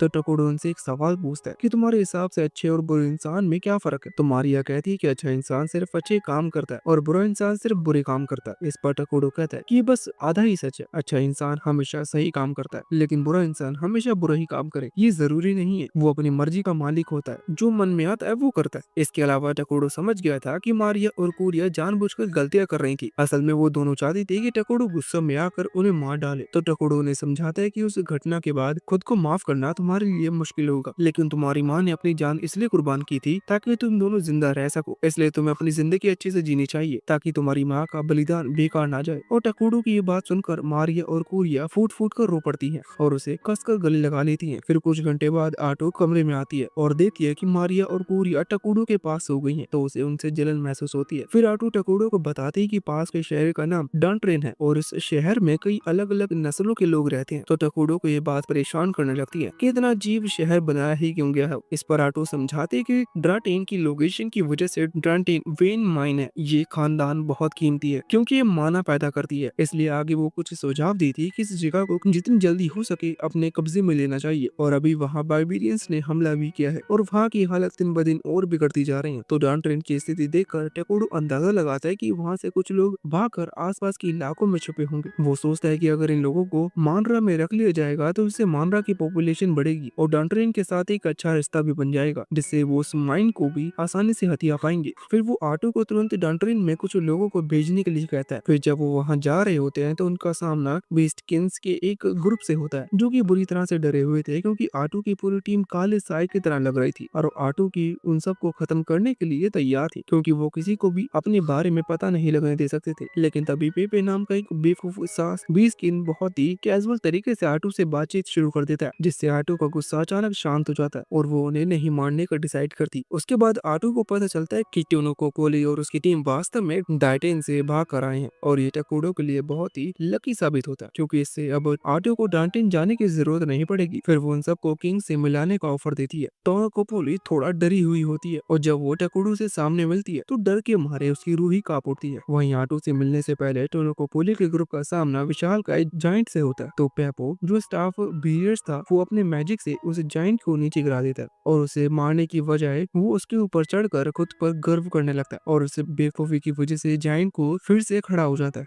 गुस्से में पेपो पेपे फिर अटैक करने वाला होता है, तभी टोनोकोपोली तुरंत आगे बढ़ती है और वो अपनी मैजिक से जायंट को बांध देती है। इसके बाद टोनोकोपोली गुस्से में पेपे के सिर पर मारती है और उसे डांटते हुए कहती है कि एक मादर स्टाफ बेरियर होने के नाते पूरे कबीले का भाग्य उसके फैसलों पर टिका है। लेकिन फिर भी पेपे इस चीज को सीरियसली नहीं लेता है और अगर डांटरिन पर जायंट्स के ऐसे हमले जारी रहे तो जल्दी ही पूरा शहर नष्ट हो जाएगा। और उन्हें इस हमले के पीछे का कारण भी नहीं पता था, लेकिन उसने कर्स्ड लैंड के बारे में सुना था, इसलिए वो वहां जाकर तहकीकात करने का सोचती है। लेकिन अब वो अपने फैसलों पर पछता रही थी। पेपे की एक गलत हरकत ने सबकी जान खतरे में डाल दी थी। वहीं पेपे बिना डरे टकोडो से पूछता है कि क्या आप मेरे दोस्त बनना चाहोगे, जो सुनकर टोनोकोपोली घबरा जाती है क्योंकि उसके लिए उसे सीधा फांसी की सजा मिल सकती थी। इसलिए वो जल्दी से टकोडो से माफी मांगती है, लेकिन टकोडो कहता है कि वो पेपे से दोस्ती करना चाहेगा, जो सुनकर टोनोकोपोली हैरान रह जाती है। उसके बाद उनके ग्रुप के वास्तव में एक भाग्य भोज तैयार किया जाता है और टोनोकोपोली जैसे ही एप्पल जूस का एक घूंट पीता है वो उसे बहुत ही ज्यादा स्वादिष्ट लगता है। पेपे को भी जूस इतना ज्यादा पसंद आता है कि वो तुरंत मारिया से रिफिल करने के लिए कहता है, लेकिन तभी वो जियो के पास जाता है और उसके मसल्स की तारीफ करने लगता है। उसके बाद वो मोल्टर को अपना मैजिक दिखाने लगता है और इन सब के लिए उसे भी कोई रोकता नहीं। टकोडो उसे देखकर काफी इंप्रेस होता है कि पेपे किसी से भी आराम से बात कर लेता। वो खुश था कि उसकी पेपे से दोस्ती हो गई, लेकिन उसे पता नहीं था कि दोस्त आपस में क्या करते हैं। और जब पेपे को टोनोकोपोली डांट रही होती है तो टकोडो अचानक उससे पूछता है कि क्या तुम मेरे साथ गेम खेलोगे। ये सुनकर सब हैरान रह जाते हैं तो टकोडो थोड़ा अजीब लगने लगता है, लेकिन फिर भी पेपे खुशी खुशी मान जाता है और फिर दोनों साथ बैठकर गेम खेलना शुरू करते हैं। दोनों काफी देर तक अलग अलग गेम खेलते रहते हैं। इसमें कई सारे गेम्स टकोडो में खुद ने बनाए थे। तो पेपे सुझाव देता है कि टकोडो को इन्हें डांटरेन में बेचना चाहिए, लेकिन टोनोकोपोली उसे तुरंत रोक देती है क्योंकि ऐसे फैसले लेना पेपे के काम का नहीं था।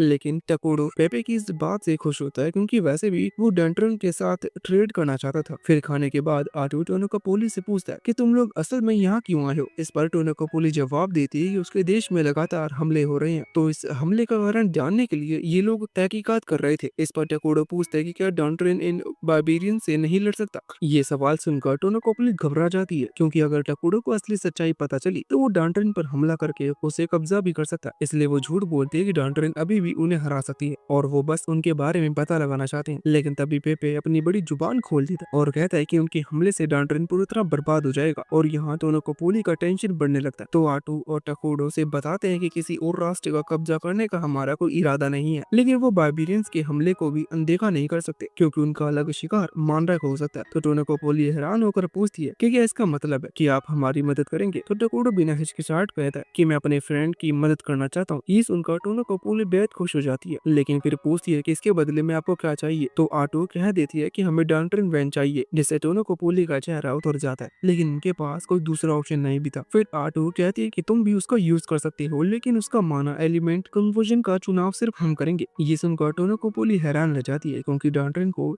इसके लिए भी 10 साल और लगते हैं, लेकिन मानरा अभी से ही काफी एडवांस है। आगे वो कहती है कि नियमों के हिसाब से अंतिम फैसला पेपे करेगा क्योंकि आगे जाकर वो साम्राज्य का शासक बनेगा। और फिर पेपे से उसकी राय पूछी जाती है तो पेपे हाँ कर देता है। थोड़ी देर बाद आटू एक मीटिंग बुलाती है ताकि डंटरन के साथ हुए समझौते की टर्म्स एंड कंडीशन तय की जा सके। फिर मानरा तय करता है कि वो डंटरन को खाने का सामान भेजेगा और बदले में वो उन्हें मेटल देंगे और इस तरह से उनकी डील हो जाती है। मोल्टर इस डील से बहुत खुश होता है और कहता है कि ये सब पेपे के कारण ही हो पाया है। टकोडो अब सोचने लगता है कि क्या पेपे सच में मूर्ख या उसने ये सब जानबूझकर प्लान किया था। वही मारिया और पूरिया थोड़े कंफ्यूज होते हैं। वो पूछते हैं कि डंटरन असल में किस तरह का देश है क्योंकि उन्हें किसी किंगडम से दोस्ती करने के लिए उसके बारे में जानना जरूरी है। तो टकोडो सोचता है कि जब वो गेम खेलता था तो उसे रिलेशन बनाने के लिए बस एक बटन क्लिक करना होता था, लेकिन असल दुनिया में ये उतना आसान नहीं था। फिर आटू कहती है कि सबसे पहले डंटरन की राजधानी क्रेस्टन मून की जांच करेंगे, लेकिन टकोडो कहता है कि सबसे पहले उन्हें डंटरन को जायंट से बचाना है। तो मोल्टर उन्हें याद दिलाती है कि किसी दूसरे देश में ऐसे ही अचानक नहीं जाया जा सकता, उसके लिए कुछ रूल्स होते हैं। तो फिर मारिया और कूरिया हाथ उठाकर कहती है कि क्या हम वहाँ खेलने के बहाने जा सकते हैं। तो सबको ये प्लान थोड़ी बचकानी लगती है, लेकिन काफी काम की भी लगती है। फिर सवाल आता है कि वहाँ जाएगा कौन, क्योंकि मोल्टर, जियो और एमिन हाई रैंक होने के कारण नहीं जा सकते थे और टकोडो मारिया और कूरिया को खतरे में नहीं डालना चाहता था और टकोडो के लिए आटू बहुत जरूरी थी, तो वो नहीं जा सकती थी। तभी मारिया और कूरिया टकोडो के पास जाकर कहती है कि आपने हमें आजादी दी थी अपने फैसले खुद लेने की और हम वहाँ जाना चाहते हैं, चाहे इसमें कोई भी खतरा हो। और इस तरह से टकोडो ना चाहते हुए भी उनकी बात माननी पड़ती है, लेकिन आटू को ये देखकर जलन होती है कि वो कैसे उनकी सारी बात मान रहा है। फिर वापस लौटने के बाद आटू काफी गुस्से में होती है और टकोडो समझ नहीं पाता कि उसे कैसे मनाए। वो मारिया से मदद मांगता है तो वो कहती है कि बस उसे अपने दिल की बात कह दो। तो टकोडो हिम्मत जुटाता है और आटू से कहता है कि मुझे माफ करना, तुम्हारी जगह कोई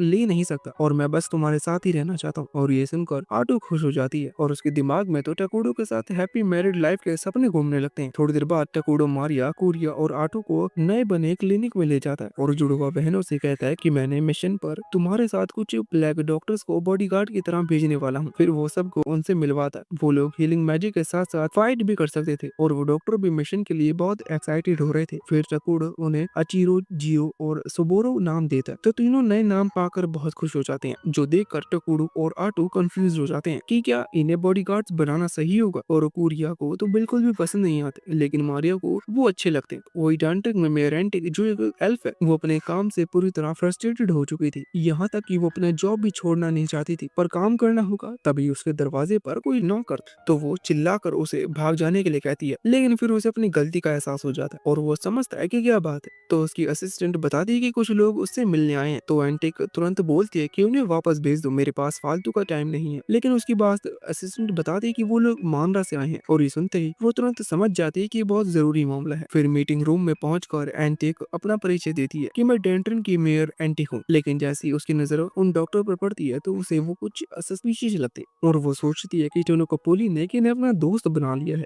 उसका दिल तेजी से धड़कने लगता है और वो सोचती है कि अगर मैंने इन्हें नाराज किया तो मानरा और डेंटन के रिश्ते हमेशा के लिए खराब हो जाएंगे। फिर वो पूछती है कि क्या आप दोनों यहाँ किसी काम से आई हैं। तो कोरिया थोड़ा कंफ्यूज हो जाती है क्या कहना है। उसी समय जीरो आगे बढ़कर बोलता है कि हम यहाँ पर पेपे के इन्वेंशन पर गेम खेलने के लिए और नई चीजें सीखने के लिए आए हैं। ये सुनते ही एंटी चैन की सांस लेती है। फिर भी वो जानती थी कि उसे बहुत सावधान रहना होगा ताकि किसी तरह का इंटरनेशनल एक्सीडेंट ना हो। फिर वो उन्हें शहर घुमाने का ऑफर देती है और अगले ही पल सब लोग शहर घूमने निकल जाते हैं, जहाँ पूरा दिन एंटिक मारिया और कुरिया को शहर के अलग अलग स्पॉट्स दिखाती है और तीनों बहुत मजे करते हैं। वही मानरा में टकुडो पेपर वर्क में बिजी था, फिर भी वो लगातार नजर रखा रहता है कि मारिया और कुरिया का मिशन कैसे चल रहा है। फिर शाम को एंटिक और बाकी लोग एक दूसरे को बाय बोलकर अपने प्लेस पर लौट जाते हैं।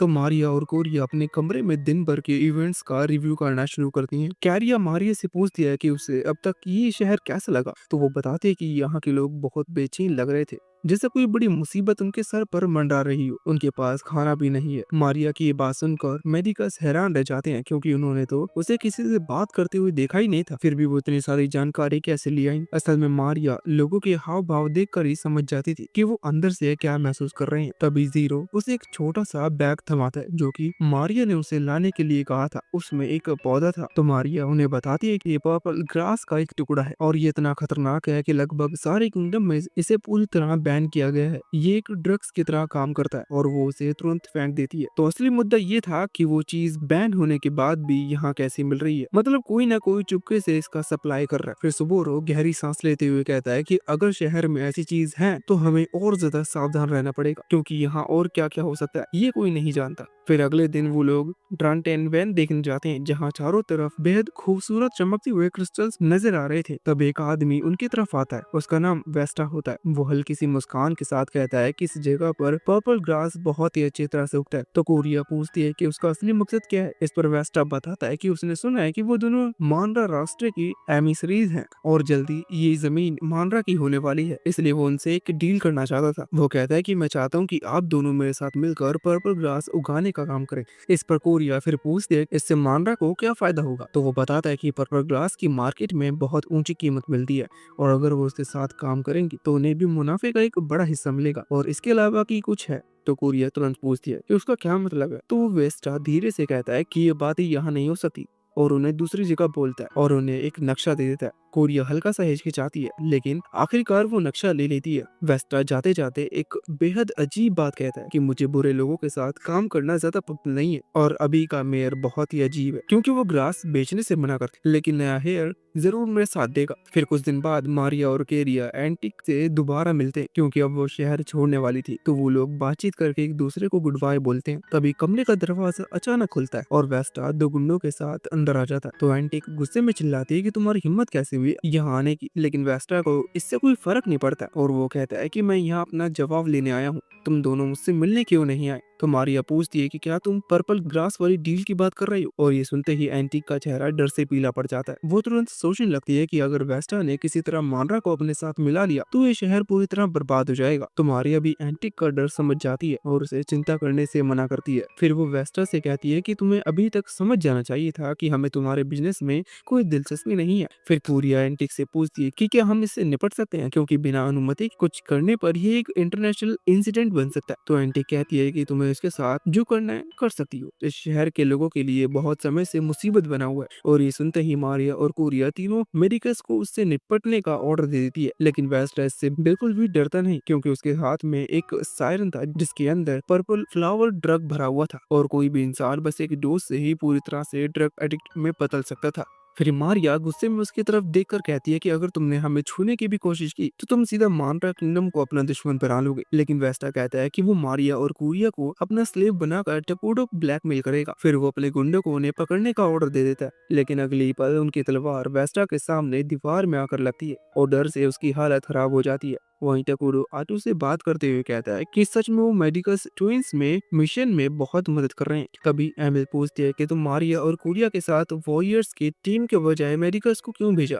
इस पर आटू से बताते हैं कि असल में वो तीनों ह्यूमन और डैम ह्यूमंस को बहुत पसंद करते हैं। फिर जहाँ एक तरफ वो हीलिंग मैजिक एक्सपर्टीज है, वहीं दूसरी तरफ जब वो अपना असली रूप दिखाते हैं तो सामने वाले के लिए बुरा सपना बन जाते हैं। सीन फिर से डांट्रेन में शिफ्ट होता है, जहां मेडिकस ने वेस्ट के दोनों गुंडों को टुकड़ों में काट दिया था। वो उनके स्किन्स को अपने हाथों में पकड़कर बहुत ही डरावनी स्माइल दे रहे थे। ये सब देखकर एंटिक डर के मारे जमीन पर बैठ जाती है। तो मारिया एंटिक के पास जाती है और उसे थोड़ा कंफर्ट करने की कोशिश करती है। वहीं वेस्ट घुटनों पर गिरकर दया की भीख मांगने लगता है, लेकिन कोरिया कहते हैं कि तुम्हारी ड्रग्स बेचने के धंधे में दखल नहीं देती, क्योंकि वो मेरी समस्या नहीं है। लेकिन तुमने मुझे और मेरी बहन को धमकी दी और हमारी महान किंग टकूडो का अपमान किया, तो अब तुम्हें मरना ही होगा। इसके साथ ही वो मेडिकस को उसे खत्म करने का ऑर्डर देती है और कुछ ही मिनटों बाद तीनों मेडिकस वेस्टा की स्किन पहनकर मजे से घूम रहे थे। और ये सब देखकर एंटिक तो सलवे में होती है। तभी कोरिया उससे कहती है कि माफ करना, तुम्हारे ऑफिस को इस तरह गंदा कर दिया, क्या हमें क्लीनिंग बिल का खर्चा देना होगा। इस पर एंटिक घबराहट में इससे हिलाकर कहती है कि नहीं, इसकी कोई जरूरत नहीं है। इसके बाद ग्रुप जैसे ही मानरा वापस लौटता है तो उन्हें तुरंत मीटिंग के लिए बुला लिया जाता है। वहाँ आटो गुस्से में टकोडो से पूछती है कि तुमने उन्हें इतना खतरनाक काम करने से रोका क्यों नहीं, तुम तो ये सब लाइव देख रहे थे। तो टकोडो जवाब देता है कि मैं उन्हें बीच में दखल देना नहीं चाहता था। तो आटो जोर से मेज पर हाथ मारते हुए चिल्लाती है कि मैंने इन्हें वायलेंस करने से मना किया था, लेकिन इन लोगों ने तो हद ही कर दी।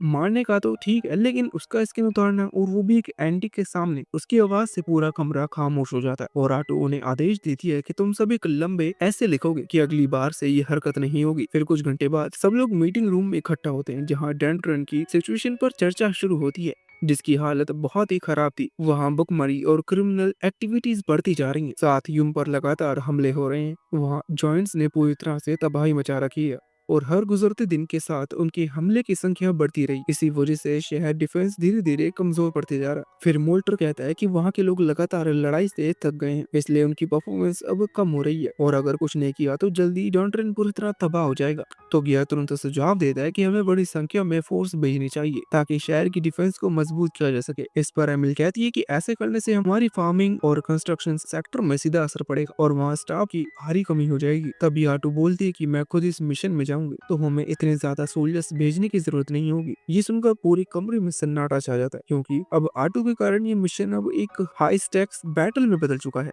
लेकिन फिर जब वो आटो के स्किल के बारे में सोचते हैं तो ये फैसला उन्हें सही लगता है और मोल्टर आटो की एब्सेंस में उसका काम करने के लिए तैयार हो जाता है। लेकिन एमिल थोड़ी टेंशन में होती है, क्योंकि मानरा की सुरक्षा आटू और टकूडो के हाथों में नहीं थी, इसलिए अगर उन पर हमला होता है तो वो खुद को बचा नहीं पाएंगे। लेकिन टकूडो ने पहले ही इसका हल सोच रखा था। वो सबको बताता है कि वो बहुत ही जल्द एक हीरो समन करने वाला है जिसका नाम आइसला होगा, और इस तरह से वो पूरा प्लान बना लेते हैं। लेकिन टकूडो थोड़ा हैरान था कि ये सब इतने अच्छे से हो गया, क्योंकि जब वो हॉस्पिटल में गेम खेलता था तो उसे हर चीज अकेले ही प्लान करनी पड़ती थी, लेकिन कई लोग उसकी मदद कर रहे थे। फिर मीटिंग खत्म होने के बाद टकूडो हीरो को समन करने के लिए बाहर जाता है और वहाँ सारी रिसोर्सेज का भी तैयार थी। इसी बीच मारिया और कोरिया से पूछते हैं कि आइसला किसकी इंसान होगी, लेकिन टकूडो को खुद नहीं पता था, क्योंकि ये पहली बार इस दुनिया में हीरो को समन कर रहा था। फिर टकूडो समनिंग प्रोसेस शुरू करता है और हवा में एक चमकता हुआ ककून बन जाता है, और थोड़ी देर में जैसे ही आइसला बाहर आती है तो टकूडो के सामने अपना सर झुका लेती है और अपना परिचय देती है कि वो सभी कीटों की रानी है और वो पहचान लेती है कि ये वही टकुडू है जो सालों तक उस गेम को खेलता था। तभी आटू बीच में आ जाती है और आइसला से पूछती है कि क्या वो सच में टकुडू की सेवा करने वाली है। तो आइसला उसे देखकर मुस्कुरा देती है, उसके सिर पर हल्के से हाथ फेराती है, जिससे आटू शर्मा जाती है और गुस्से में कहती है कि बस इस सवाल का अब जवाब दो। तो आइसला कहती है कि वो टकुडू को जरूर सर्व करे। कुछ देर बाद टकुडू, आटू और आइसला पैलेस में होते हैं,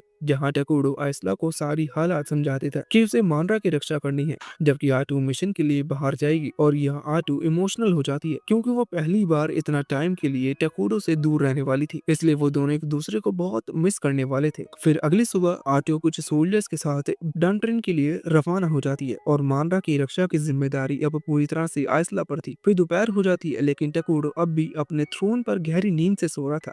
तभी मारिया और कोरिया आती हैं और आइसला को बताते हैं कि टकुडू हमेशा दोपहर तक सोता है। और ये सुनकर आइसला टकुडू को उठाते हुए कहती है कि एक किंग को ऐसा नहीं करना चाहिए, क्योंकि वो सभी के लिए गलत एग्जाम्पल सेट कर रहा है, जिससे टकुडू थोड़ी शर्मिंदा महसूस करता है और प्रॉमिस करता है कि वो अपनी पूरी कोशिश करेगा जल्दी उठने की। फिर आइसला को टकुडू से रिक्वेस्ट करती है कि वो एक दिन के लिए मारिया और काइया को उसके साथ भेजे, ताकि वो लोग उसे इस जगह के बारे में अच्छे से बता सके। तो टकुडू इस बात के लिए हाँ कर देता है। फिर आइसला उसे याद दिलाती है कि कुछ ही देर में उसकी एक मीटिंग है। तभी एमिल वहां आती है तो सभी लोग बाहर चले जाते हैं और एमिल टकुडू को उस हफ्ते की लेबर रिपोर्ट दिखाती है। फिर टकुडू कागज तो ले लेता है, लेकिन अंदर ही अंदर बहुत नर्वस हो जाता है, क्योंकि पहली बार वो एमिल से अकेले बात कर रहा था। तभी एमिल उसे इतना शांत देखकर पूछती है कि यह रिपोर्ट में कोई गड़बड़ है। तो टकुडू तुरंत मना कर देता है कि ये पूरी तरह ठीक है, अगले हफ्ते से रिसोर्स इकट्ठा करने की मात्रा थोड़ी कम कर दो। तो एमिल कहती है कि ठीक है, मैं ये बदलाव कर दूंगी। और टकुडू बस इतनी बातचीत में ही थक जाता है, जबकि उसे अभी दिन भर में कई मीटिंग्स अटेंड करनी थी। वहीं आसला और जुड़वा बहनें मानरा का टूर कर रही होती हैं। सबसे पहले वो उस गवर्नमेंट ऑफिस दिखाती हैं जहां सारा पेपर वर्क संभाला जाता है, लेकिन तभी वो लोग एमिली को थोड़ा परेशान देखती हैं। तो आइसला उससे पूछती है कि क्या हुआ है। इस पर एमिली बताती है कि जियो ट्रेनिंग इक्विपमेंट का बहुत ज्यादा इस्तेमाल कर रहा है, इससे मेरा पूरा मंथली बजट गड़बड़ा गया है। तो आइसला एमिली को शांत करवाती हुए कहती है कि सब ठीक हो जाएगा और वो खुद जियो से इस बारे में बात करेगी। और इसी बात से एमिली परेशान थी, तो आइसला उसके पास जाती है और कहती है कि तुम्हें उन्हें इक्विपमेंट बर्बाद करने की जरूरत नहीं है। तो जियो कहता है कि मैं बस ट्रेनिंग के टाइम थोड़ा ज्यादा एक्साइटेड हो गया था। इस पर आइसला अगली बार से उसे सावधान रहने के लिए कहती है। तभी अचानक एक घंटी बजती है, तो आइसला पूछती है कि ये साउंड किस चीज का है। इस पर मारिया और कोरिया बताते हैं कि इसका मतलब कि डिनर का टाइम हो गया है। फिर सब लोग एक पास इकट्ठा हो जाते हैं जहाँ सबके लिए एक साथ खाना परोसा जाता है। डार्क्स एल्व्स आइसला को खास शाही दावत परोसते हैं, लेकिन वो उसके लिए मना कर देती है और कहती है कि मैं आप लोगों की तरह ही नॉर्मल खाना खाना चाहती हूँ। फिर रात में आइसला अकेले शहर में घूम रही होती है, तभी उसे कहीं से रोने की आवाज सुनाई देती है और जब वो वहां जाती है तो ये देखकर चौंक जाती है कि मारिया और कारिया कोने में दुब कर रो रही हैं। आइसला उनसे पूछता है कि क्या हुआ है, तो दोनों बताते हैं कि सपने में हमारी माँ आई थी। हालांकि जब से हम टकुडू से मिले हैं ऐसे ड्रीम्स बहुत कम आते हैं। ये जानकर आइसला को उनकी चिंता होने लगती है और वो कहती है कि आज रात मैं यही रहूंगी, जो सुनकर दोनों बहनें बहुत अच्छा फील करती हैं। अगली सुबह आइसला टकुडा से मिलने जाती है। वो दोनों डिस्कस करते हैं कि वो लोग एक लर्निंग इंस्टीट्यूट खोलेंगे। इसी दौरान आइसला टकुडू से पूछते है कि आटू वहाँ कैसी है। तो टकुडू अपनी पावर से देखता है कि आटू उस वक्त एक बहुत ही इंटरेस्टिंग सिचुएशन में फंसी हुई है। वो थोड़ा एक्साइटेड हो जाता है क्योंकि आटू के सामने दर्जनों जायंट्स पूरी स्पीड में उसकी तरफ आ रहे थे। किसी और के लिए बहुत डरावना होता, लेकिन आटू के लिए ये बस एक मामूली सी बात थी। वो बस अपने टेंटिकल्स निकालती है और कुछ ही सेकंड्स में उन सब जायंट्स के शरीर के टुकड़े टुकड़े होकर जमीन पे गिर जाते हैं। ये नजारा देखकर एंटिक हैरान के साथ साथ डर भी जाती है। तो आटू उसे थोड़ा ब्रेक लेने के लिए कहती है। इसके बाद आटू मोल्टर के पास चली जाती है। ड्रैक्टन के लोग उनके साथ बहुत ही अच्छी तरीके से पेश आ रहे थे। कुछ लोग आटू को ड्रिंक ला कर देते हैं ताकि वो रिलैक्स कर सके। मोल्टर को तो लगा था कि उसकी असली फॉर्म देखने के बाद लोग उसे डरेंगे, लेकिन हैरानी की बात थी कि ऐसा कुछ भी नहीं था। असल में जब आटू ने पहली बार अपनी असली फॉर्म दिखाई थी तो पीपा ने उसकी तुलना एक ऑक्टोपस से कर दी थी। तो अब सब लोग उसे बस एक ऑक्टोपस डैमी ह्यूमन समझते थे। थोड़ी देर बाद मोल्टर पूछता है कि जायंट्स की स्किल को हार्वेस्ट करने वाला तुम्हारा प्लान कैसा चल रहा है। तो आटू मुस्कुराकर कहती है कि सब कुछ उम्मीद से भी ज्यादा अच्छा चल रहा है। जायंट के पास जितनी स्किल थी वो उसकी सोच से कहीं ज्यादा पावरफुल थी, लेकिन उसे अब तक ये समझ भी नहीं आया कि इतने स्ट्रॉन्ग स्किल उन जायंट्स को कैसे मिले। तभी अचानक आटू को कुछ अजीब सा महसूस होता है। वो मुड़कर देखती है तो दूर से एक और जायंट सीधा शहर की तरफ बढ़ता हुआ नजर आता है। वो लोग इस बात से परेशान होते हैं कि जायंट्स की मौजूदगी को तब तक सेंस नहीं किया जा सकता था जब तक कि वो शहर के बिल्कुल पास ना आ जाए। कुछ देर बाद सैंटिक भागते हुए आटो के पास आती है और उसे जायंट के बारे में बताती है, लेकिन आटो उसे आराम करने के लिए कहती है और बिजली की तरह बैटलफील्ड की तरफ दौड़ जाती है। तो एंटिक को उसकी फिक्र होने लगती है, लेकिन मोल्टर उसे भरोसा दिलाता है कि इतना कमजोर जायंट आटो को कभी हरा नहीं सकता। मगर सिर्फ खड़े रहकर देखना मोल्टर को बोरिंग लग रहा था, तो वो भी मदद करने का सोचता है। वो अपना स्टाफ उठा सीखी हुई मैजिक का इस्तेमाल करके Lord of Ruin spell cast करता है। इस स्पेल से जायंट के चारों तरफ डार्क मिस्ट फैल जाता है, जिससे वो कमजोर हो जाते हैं।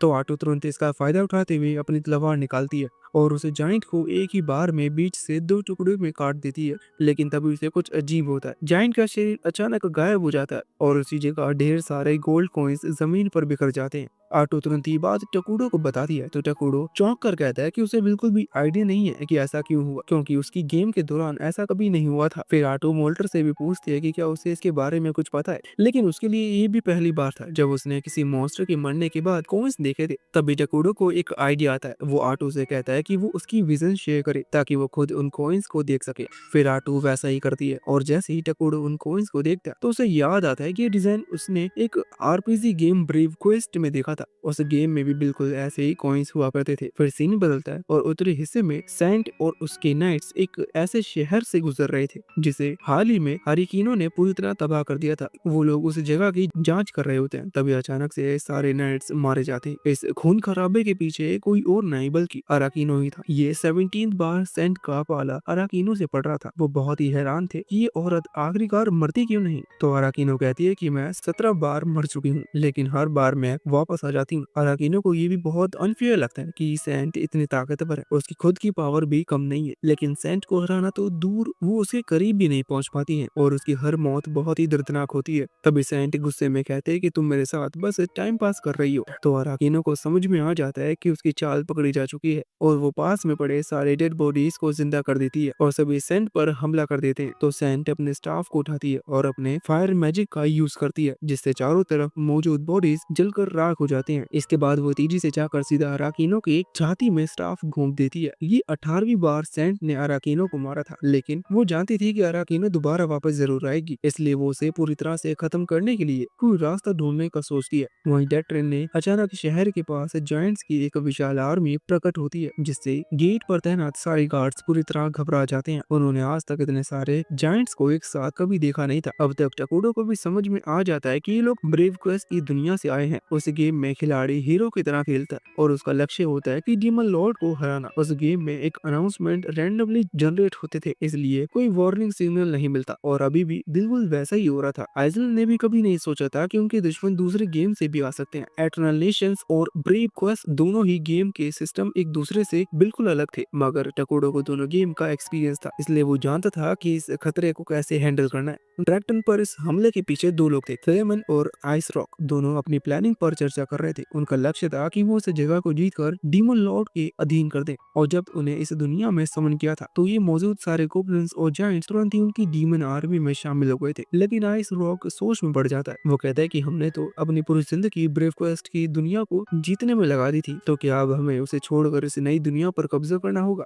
तो फ्लेमिंग कहता है कि इस समय हमारे लिए सिर्फ डीमन लॉर्ड का आदेश मायने रखती है। इसके बाद वो ड्रैगन शहर को पूरी तरह निपटाने का फैसला करते हैं। फिर आइस रॉक अपने सारे मॉन्स्टर को आदेश देता है कि पूरे शहर को ट्रैक कर दो। तो सारे मॉन्स्टर आगे बढ़ने लगते हैं। रॉक फ्लेमिंग से पूछता है कि क्या तुम हमारे साथ लड़ाई में शामिल नहीं होंगे। तो फ्लेमिंग कहता है कि नहीं, इस बैटल को तुम ही लीड करो। फिर आइस रॉक भी बैटल फील्ड में उतर जाता है और उधर फ्लेमिंग अपनी सेकेंडरी गोल पर काम शुरू करने की सोचता है। लेकिन तभी बैटल फील्ड पर अचानक घना काला धुआं छा जाता है और सारे मॉन्स्टर घुटनों से तड़पने लगते हैं। बैटल फील्ड पर अचानक फैले काले धुएं से हर जगह हाहाकार मच जाता है। आइस रॉक और उसका असिस्टेंट मेज ओस्लो पहले तो डर जाते हैं, क्योंकि उन्होंने ऐसा जादू पहले कभी देखा नहीं था। लेकिन धीरे धीरे ओस्लो को समझ में आती है कि ये सारे न्यूट्रल मॉन्स्टर दम घुटने से तड़प रहे थे, जबकि एविल डेमंस जैसे आइस रॉक और वो खुद और भी मजबूत हो रहे थे। और तभी कुछ काले टेंटिकल ओस्लो के पीछे से निकलते हैं और सीधा उसके पेट में आर पार हो जाते हैं। वो तुरंत ही जमीन पर गिर जाता है। उसका काम खत्म करके आटू अपना पूरा ध्यान आइस रॉक की तरफ लगाती है। आटू तुरंत समझ जाती है कि डीमन लॉर्ड के चारों जनरल में से एक होना चाहिए। इस पर आइस रॉक चौंक जाता है और कहता है कि तुम मुझे इतनी जल्दी कैसे पहचान सकती हो। इस पर आटो जवाब देती है कि मैं एटरन नेशन की एक हीरो हूँ और मैं अभी यहाँ के सभी लोगों को मार डालूंगी। वहीं डेट्रन शहर में एंटिक सभी सैनिकों को इकट्ठा करती है और तीर चलाने का आदेश देती है, लेकिन इन पर तीरों का कोई असर नहीं होता। ये देखकर एंटिक तुरंत सभी लोगों को शहर से बाहर निकालने का आदेश देती है कि हम सब शहर को छोड़ रहे हैं। तभी मोल्टर वहां पहुंचता है और हंसते हुए कहता है कि तुम इतनी आसानी से हार मारने की सोच रही हो। इस पर एंटिक चढ़कर जवाब देती है कि बस यही एक तरीका है जिससे हम लोगों की जान बचा सकते हैं। फिर मोल्टर कहता है कि चिंता मत करो, आटो पहले से ही बैटलफील्ड पर मौजूद है और वो जल्दी उन्हें हरा देगी। एंटी को यकीन नहीं हो रहा था कि इतनी खतरनाक स्थिति में भी मोल्टर इतना शांत कैसे रह सकता है। वो बैटलफील्ड की ओर देखती है और उसकी आंखें फटी की फटी रह जाती हैं। वहाँ आटो दुश्मन सेना को अकेले ही तबाह कर रही थी। एंटिक अब सोचने लगती है कि आखिर मांड्रा की ताकत कितनी ज्यादा है। वही बैटलफील्ड पर आटो इतनी तेजी से इधर उधर दौड़ रही थी कि आइस रॉक एक बार भी उस पर सीधा हमला नहीं कर पा रहा था। वो मॉन्स्टर को एक एक करके खत्म करती जा रही थी, जो देखकर आइस रॉक पूरी तरह हैरान था। असल में आटो टकोडो की बनाई हुई प्लान को फॉलो कर रही थी। ब्रेव क्वेस्ट की लड़ाई छोटे स्तर तक ही सीमित रहती थी, लेकिन एटर्नल नेशन एक सिविलाइजेशन सिमुलेटर था, इसलिए आटो जैसे कैरेक्टर्स का अटैक रेंज ब्रेव क्वेस्ट वालों से ही कहीं ज्यादा था। आइस रॉक गुस्से में चिल्लाता है कि तुम हमारी प्लानिंग में दखल क्यों दे रहे हो, तुम लोग भी ईवल हो, तुम्हें हमारे डीमन लॉर्ड की सेवा करनी चाहिए। उसकी बात सुनकर आटो कहती है कि एक समय था जब टकुडो और मैंने दुनिया पर कब्जा करने के बारे में सोचा था, लेकिन हमने वो आइडिया तुरंत ही रद्द कर दिया क्योंकि वो बहुत ही ज्यादा मेहनत का काम है और हमें रात दिन पेपर वर्क करना पड़ता है। ये सुनकर आइस रॉक पूरी तरह कंफ्यूज हो जाता है। तो आटो कहती है कि तुम तो उन आरपीजी कैरेक्टर्स में से हो जिन्हें बनाने वालों ने कभी कोई पेपर बैक स्टोरी देने की जहमत ही नहीं उठाई। यहाँ आइस रॉक आटो की बातों को बिल्कुल समझ नहीं पा रहा था। वो कहता है कि आरपीजी ये आखिर क्या बकवास है। तो आटो उसका मजाक उड़ाते हुए कहता है कि तुम्हें याद नहीं है कि कितनी बार तुम गेम के हीरो के साथ मरे हो, तुम्हारा अस्तित्व भी सिर्फ हारने के लिए बना है। वो बड़ी आसानी से आइस रॉक के सारे अटैक को डोज कर रही थी, जैसे ये बस उसके लिए एक गेम हो। वो पूरे गुस्से में उबल रहा था। आटो देखती है कि आइस रॉक अटैक की तैयारी कर रहा है, तो वो सोचती है कि ये कितना बेवकूफ है, मैं इसे बड़ी आसानी से डोज कर लूंगी। लेकिन जैसे ही वो हटने की कोशिश करती है तो पाती है कि उसके पैर जमीन में जम चुके हैं। उसने ट्रिक बिल्कुल भी एक्सपेक्ट नहीं की थी। तभी आइस रॉक अपने कुल्हाड़ी से उस पर अटैक कर देती है, जो सीधा आटो को लगती है, जिससे उसके कंधे पर काफी चोट आ जाती है, जो देखकर आइस रॉक बहुत खुश होने लगता है। और अगले ही पल आटो गुस्से में इतनी तेजी से काउंटर अटैक करती है कि आइस रॉक समझ नहीं पाता और एक झटके में मारा जाता है। उसके बाद वो तुरंत खुद को हील कर लेती है। वो अभी उसके अटैक से काफी गुस्से में होती है और आइस रॉक के स्किल को चेक करती है, क्योंकि उसने उसकी स्किल अब चुरा ली थी। वो ये देखकर चौंक जाती है कि ये उसका अटैक गारंटीड हिट था, मतलब वो चाहकर भी इसे रोक नहीं सकती थी। अभी सब खत्म होने के बाद आटो तुरंत टकुडो को रिपोर्ट देने की कोशिश करती है, लेकिन जैसे ही वो कॉल करने लगती है उसके होश उड़ जाते हैं। वो देखती है कि मांड्रा के चारों ओर दुश्मनों की विशाल सेना इकट्ठी हो चुकी थी।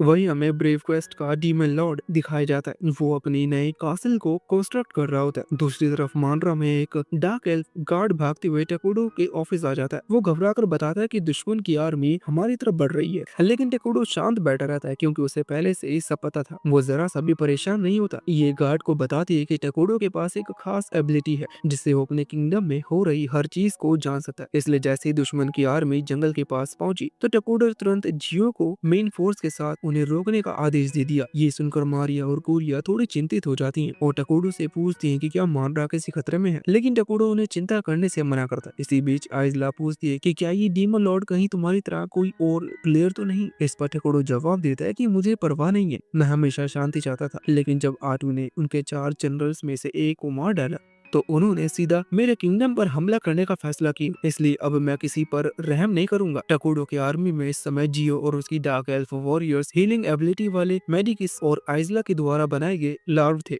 और इन सब की मदद से वो इस आर्मी को आसानी से रोक सकता था। कुछ ही देर बाद टकुडो को एमिल का मैसेज मिलता है। वो बताते हैं कि जिन सिविलियंस को लड़ाई नहीं लड़नी उन्हें सुरक्षित जगह पहुंचा दिया जाए। ये सुनकर टकुडो को राहत मिलती है। फिर जियो फ्रंट लाइन में कॉल करता है और बताता है कि हमारे सामने लगभग 1000 दुश्मन सैनिक है, जिनमें से ऑर्क्स, गॉब्लिन और कुछ अजीब तरह के क्रिएचर शामिल है। फिर टकुडो कहता है कि अभी तुम्हारा फोकस कैपिटल को प्रोटेक्ट करने के लिए होना चाहिए, लेकिन इधर टकुडो सोच में पड़ जाता है कि 1000 सैनिक ये उसकी उम्मीद से कहीं ज्यादा है। ये बैटल आसान नहीं था, लेकिन उनके पास अभी रिसोर्स का अच्छा स्टॉक था और चूंकि टकोडो को ब्रेकफास्ट की दुनिया के बारे में सब पता है, ये उसके लिए एक बड़ी एडवांटेज है। आइसला टकोडो से पूछती है कि क्या तुम इन रिसोर्सेज का इस्तेमाल नए ट्रैप्स बनाने के लिए करोगे, तो टकोडो कहता है कि नहीं, मैं ये सारे रिसोर्सेज तुम्हारे ऊपर इन्वेस्ट करूंगा। तुम्हें जितना हो सके लेवल अप करना होगा ताकि तुम नए स्किल सीख सको, फिर तुम्हारे सामने ये दुश्मन की आर्मी टिक नहीं पाएगी। आइसला टकोडो की ये बात सुनकर चौंक जाती है, लेकिन अब सबकी उम्मीद उसी पर टिकी हुई है। वहीं दूर जंगल में डीमन लॉर्ड अपनी आर्मी के साथ आगे बढ़ रहा होता है और टकोडो आइसला को समझाता है कि आटो की फाइट देखकर मुझे अंदाजा हो गया है कि 4 जनरल्स कितने स्ट्रॉन्ग हैं, वो लोग तुम्हारे सामने टिक नहीं पाएंगे। आइसला ये सुनकर खुद पर गर्व महसूस करती है कि टकोडो उस पर इतना भरोसा कर रहा है। फिर वो तुरंत बैटल की तैयारी करने लगती है। उसके बाद जैसे ही आइसला उड़ान भरने वाली होती है तो टकोडो उसे रोकता है और कहता है, लेकिन ध्यान रहे, इस आरपीजी सिस्टम में बहुत सारी अनफेयर अटैक्स होती हैं। अगर तुम जरा भी लापरवाह होती हो तो ये तुम्हारे लिए एक मुसीबत बन सकती है। आइसला को याद आता है कि आटू के साथ भी कुछ ऐसा ही हुआ था। वो उसे हिलाकर वादा करती है कि मैं बहुत सावधान रहूंगी। इसके बाद वो ट्विंस और सिविलियंस को अलविदा कहती है और आगे बढ़ जाती है।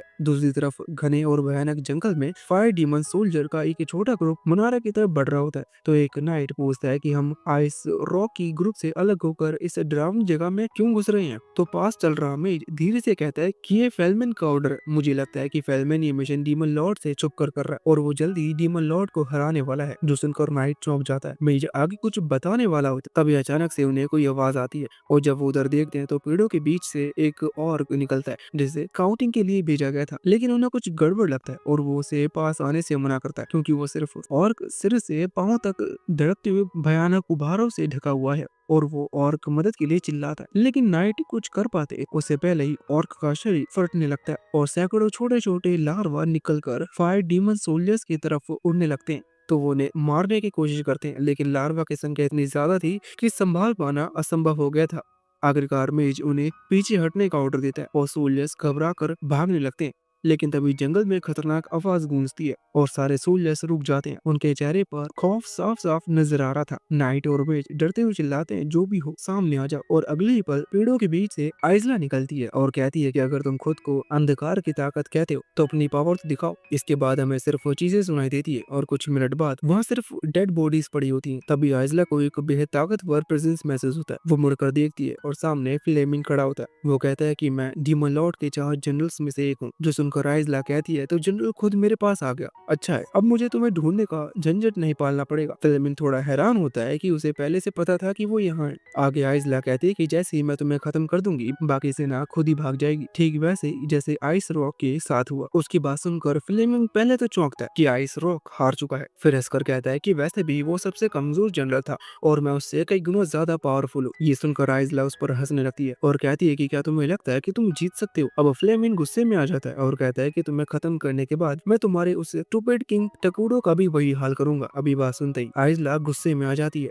और तभी फ्लेमिंग भी उस पर अटैक कर देता है। दूसरी ओर मांड्रा के ट्विंस टकूडो के ऑफिस के पहरा दे रही होती है और टकूडो अपनी पावर का इस्तेमाल करके बैटलफील्ड की सिचुएशन को एनालाइज कर रहा होता है। वो देखता है कि आइसला और फ्लेमिंग की फाइट शुरू हो चुकी है, लेकिन उसे पूरा भरोसा था कि आइसला ही जीतेगी। वही साउथ साइड पर जियो और डार्क एल्फ वॉरियर्स ने कैपिटल के चारों ओर डिफेंसिव फॉर्मेशन बना दिया होता है। एमिल बाकी लोगों को सुरक्षित जगह पर शिफ्ट कर रही थी। सब कुछ प्लान के हिसाब से चल रहा था, लेकिन फिर भी टकूडो को कुछ ठीक नहीं लग रहा था। मारिया पूछती है कि आप परेशान क्यों लग रहे हैं, तो टकूडो कहता है कि पता नहीं, लेकिन लग रहा है कि कुछ तो बहुत गलत होने वाला है। सैन फिर से फ्लेमिन और आइसला की लड़ाई कर जाती है। फ्लेमिन हैरान था कि इस वर्ल्ड के मॉन्स्टर इतने स्ट्रॉन्ग हो सकते हैं। इसके बाद आइसला गुस्से में सैकड़ों लार्वा को फ्लेमिन की तरफ भेज देती है, जो उसके पूरे शरीर से चिपक जाते हैं, लेकिन फ्लेमिन अपनी फायर मैजिक का इस्तेमाल करके उन्हें जलाकर राख कर देता है। उसके बाद वो अभी अपनी पावर से कई मिनियंस को समन करता है, जो देखकर आइसला हैरान रह जाती है। फिर फ्लेमिन उस पर फायर बॉल से अटैक करना शुरू कर देता है, जिसे आइसला अपने लार्वा से ब्लॉक करती है। उसके बाद वो अपने मिनियंस को अटैक करने के लिए भेजता है, तो आइसला उन सबको पैरासाइट से इन्फेक्ट कर देती है और फ्लेमिन को पीछे हटने के लिए कहती है। फिर वो पूछती है कि उसने ड्रैक्टन के बजाय मुनारा पर अटैक क्यों किया, तो फ्लेमिन कहता है कि ये तुम्हें पहले से पता होना चाहिए था और पूछता है कि तुम हो कौन। इस पर आइसला बताती है कि मैं मांड्रा की एक हीरो और टकूडो की लॉयल सर्वेंट। फ्लेमिन ये सुनकर हैरान रह जाता है कि वो खुद को इतने गर्व के साथ सर्वेंट कैसे बोल सकती है, लेकिन वो कहती है कि वो अपने मन से टकोरो को सर्व कर रही है, जबकि फ्लेमिन मजबूरी में डीमन लॉर्ड का गुलामी कर रहा है। शायद इसी तरह ये सब गेम बना हुआ है। और तभी फ्लेमिन आइजला पर पूरी ताकत से अटैक कर देता है, जिससे आइजला भागने लगती है, लेकिन आखिरकार फ्लेमिन का अटैक उसे लग ही जाता है और फ्लेमिन को लगता है कि उसने जीत हासिल कर ली। लेकिन आइजला ने अपने चारों तरफ ककून बना लिया था और वो पूरी तरह से सही सलामत होती है, जो देखकर फ्लेमिन गुस्से में पागल हो जाता है और लगातार तेजी से फायरबॉल लॉन्च करने लगता है। लेकिन आइजला बेहद आसानी से उनके बीच से निकल जाती है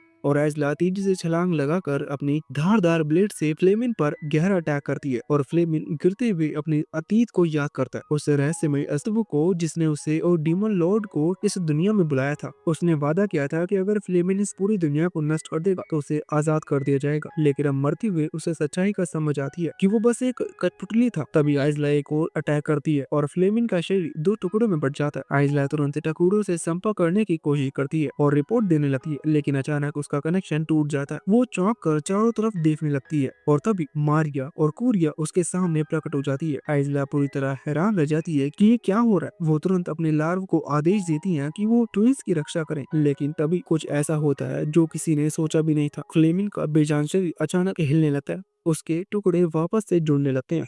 टकोरो सब कुछ अपनी आंखों से देख रहा था, लेकिन अचानक उसे दिखना बंद हो जाता है और एक एरर मैसेज मिलता है। इसी बीच आइसला भी किसी से कांटेक्ट नहीं कर पा रही थी, तो रिस्क ना लेते हुए वो मारिया और कोरिया को लेकर भागने लगती है। लेकिन कुछ देर बाद वो देखती है कि सब लोग उसी जगह पर वापस आ गए हैं। तभी फ्लेमिन जोर से हंसने लगता है, जो देखकर आइसला हैरान रह जाती है। वो उसे दोबारा मारने की कोशिश करती है, लेकिन इस बार उसके अटैक का कोई असर नहीं होता। फ्लेमिन कहता है कि तुम चाहो भी तो मुझे रोक नहीं सकती, मैं पहले से ही हारा हुआ हूँ। वो फिर से अटैक करती है, लेकिन कोई चीज उसे ऐसा करने से रोक रही थी। और तभी टकुडो को एक मैसेज दिखता है, जिससे उसे कुछ कुछ समझ आने लगता है। उसे याद आता है कि फ्लेमिंग को मारने के बाद वो थोड़ी देर के लिए वापस आता है और पूरी पार्टी पर एक खतरनाक अटैक करता है। फिर सीन शिफ्ट होता है और ट्विंस काफी डर रही थी, तो आइसला दोनों को शांत करने की कोशिश करती है, जो देखकर फ्लेमिन फिर हंसने लगता है और कहता है कि तुम किसी को भी बचा नहीं पाओगी। जो सुनकर आइसला गुस्से में बार बार फ्लेमिन पर अटैक करती है, लेकिन इससे उसे कोई फर्क नहीं पड़ता। तभी अचानक आइसला का पूरा शरीर फ्रीज हो जाता है,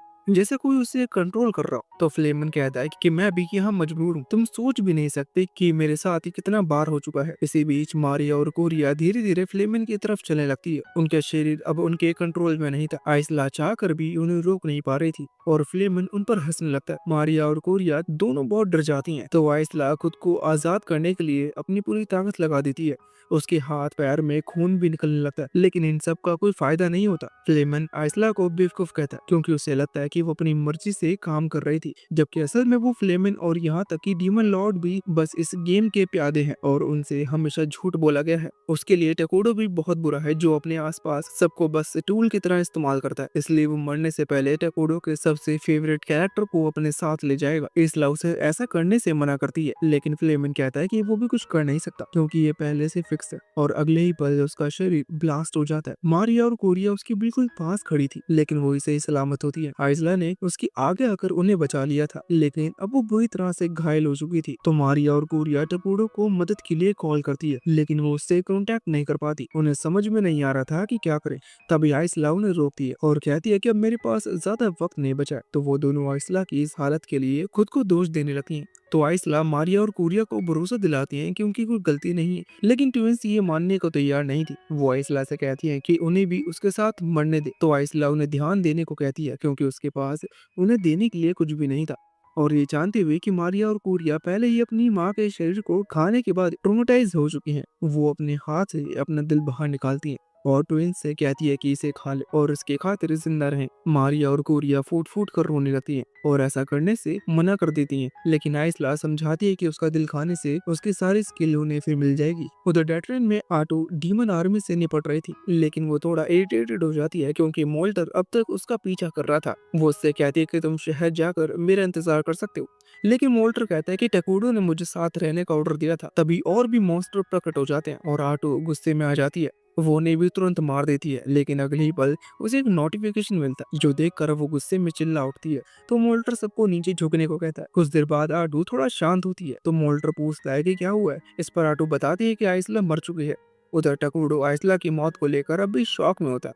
वो आइसला से दोबारा कांटेक्ट करने की कोशिश करता है, लेकिन इस बार उसे मैसेज मिलता है कि आइसला अब एग्जिस्ट नहीं करती। ये पढ़कर वो घुटनों के बल गिर पड़ता है। उसे समझ में आ जाता है कि गेम की तरह ही यहाँ भी आइसला ने अपने पावर दूसरे में ट्रांसफर कर दी है। वहीं मारिया और कोरिया आइसला का दिल खा लेती हैं और अब उन्हें आइसला की पावर्स और उसका हीरो टाइटल मिल जाता है, लेकिन वो ये सब पाकर बिल्कुल भी खुश नहीं थी।